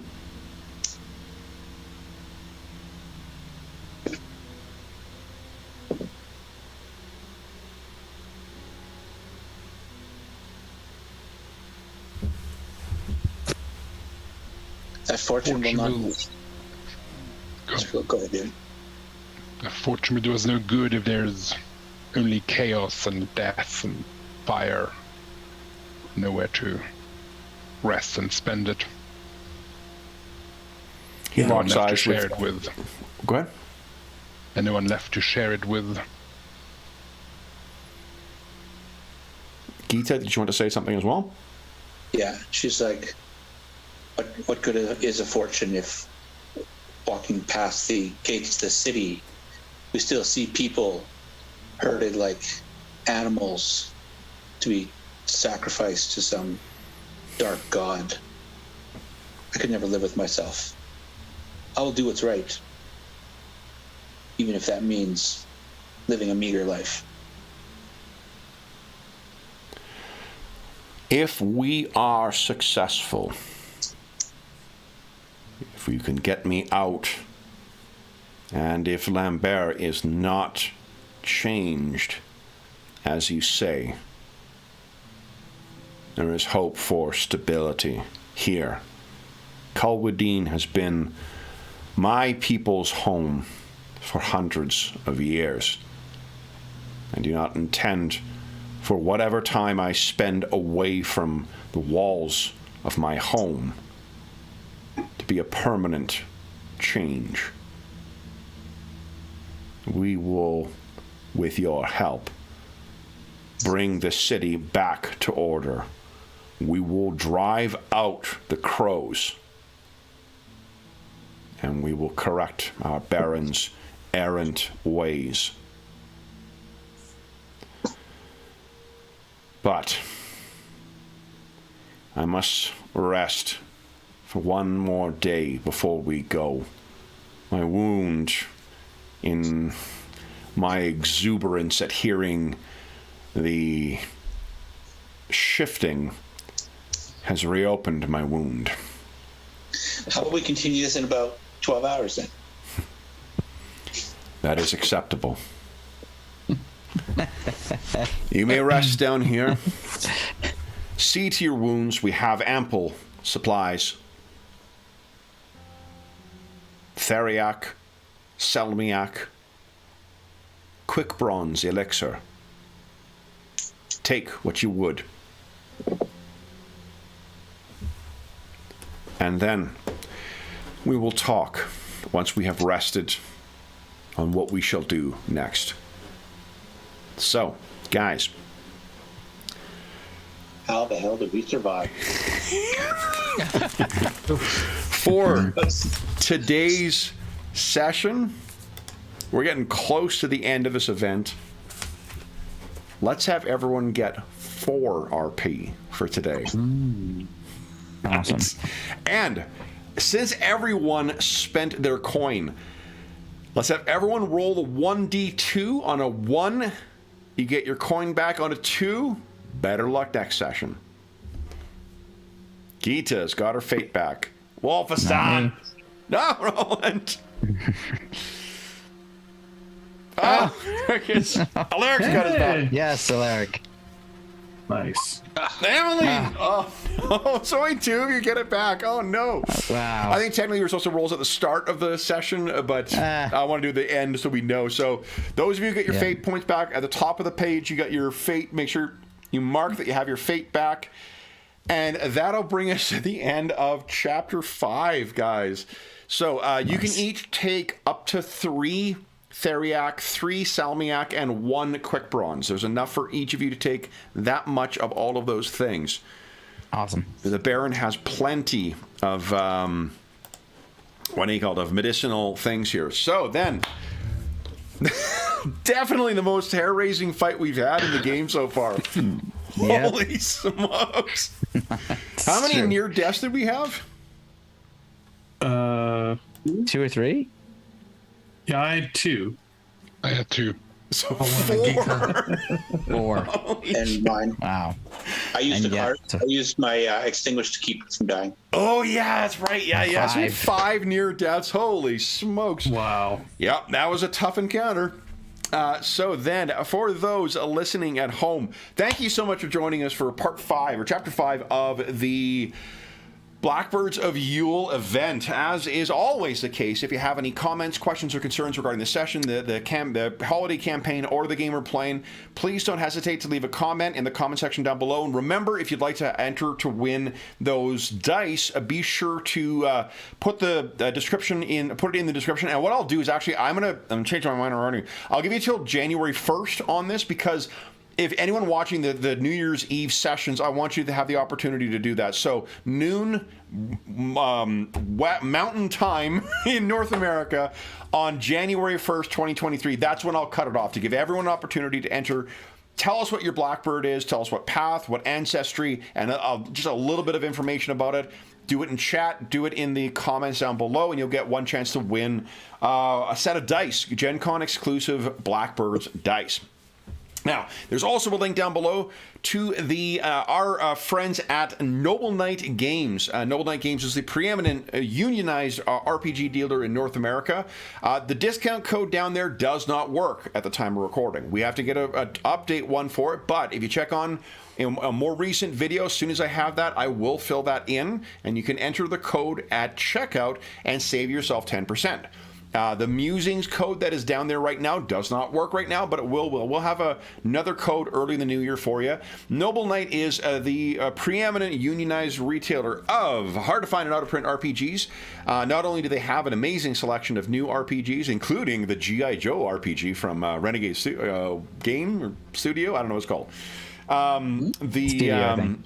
They also have a huge selection of board games, card games, and an amazing selection of hard-to-find and out-of-print RPGs.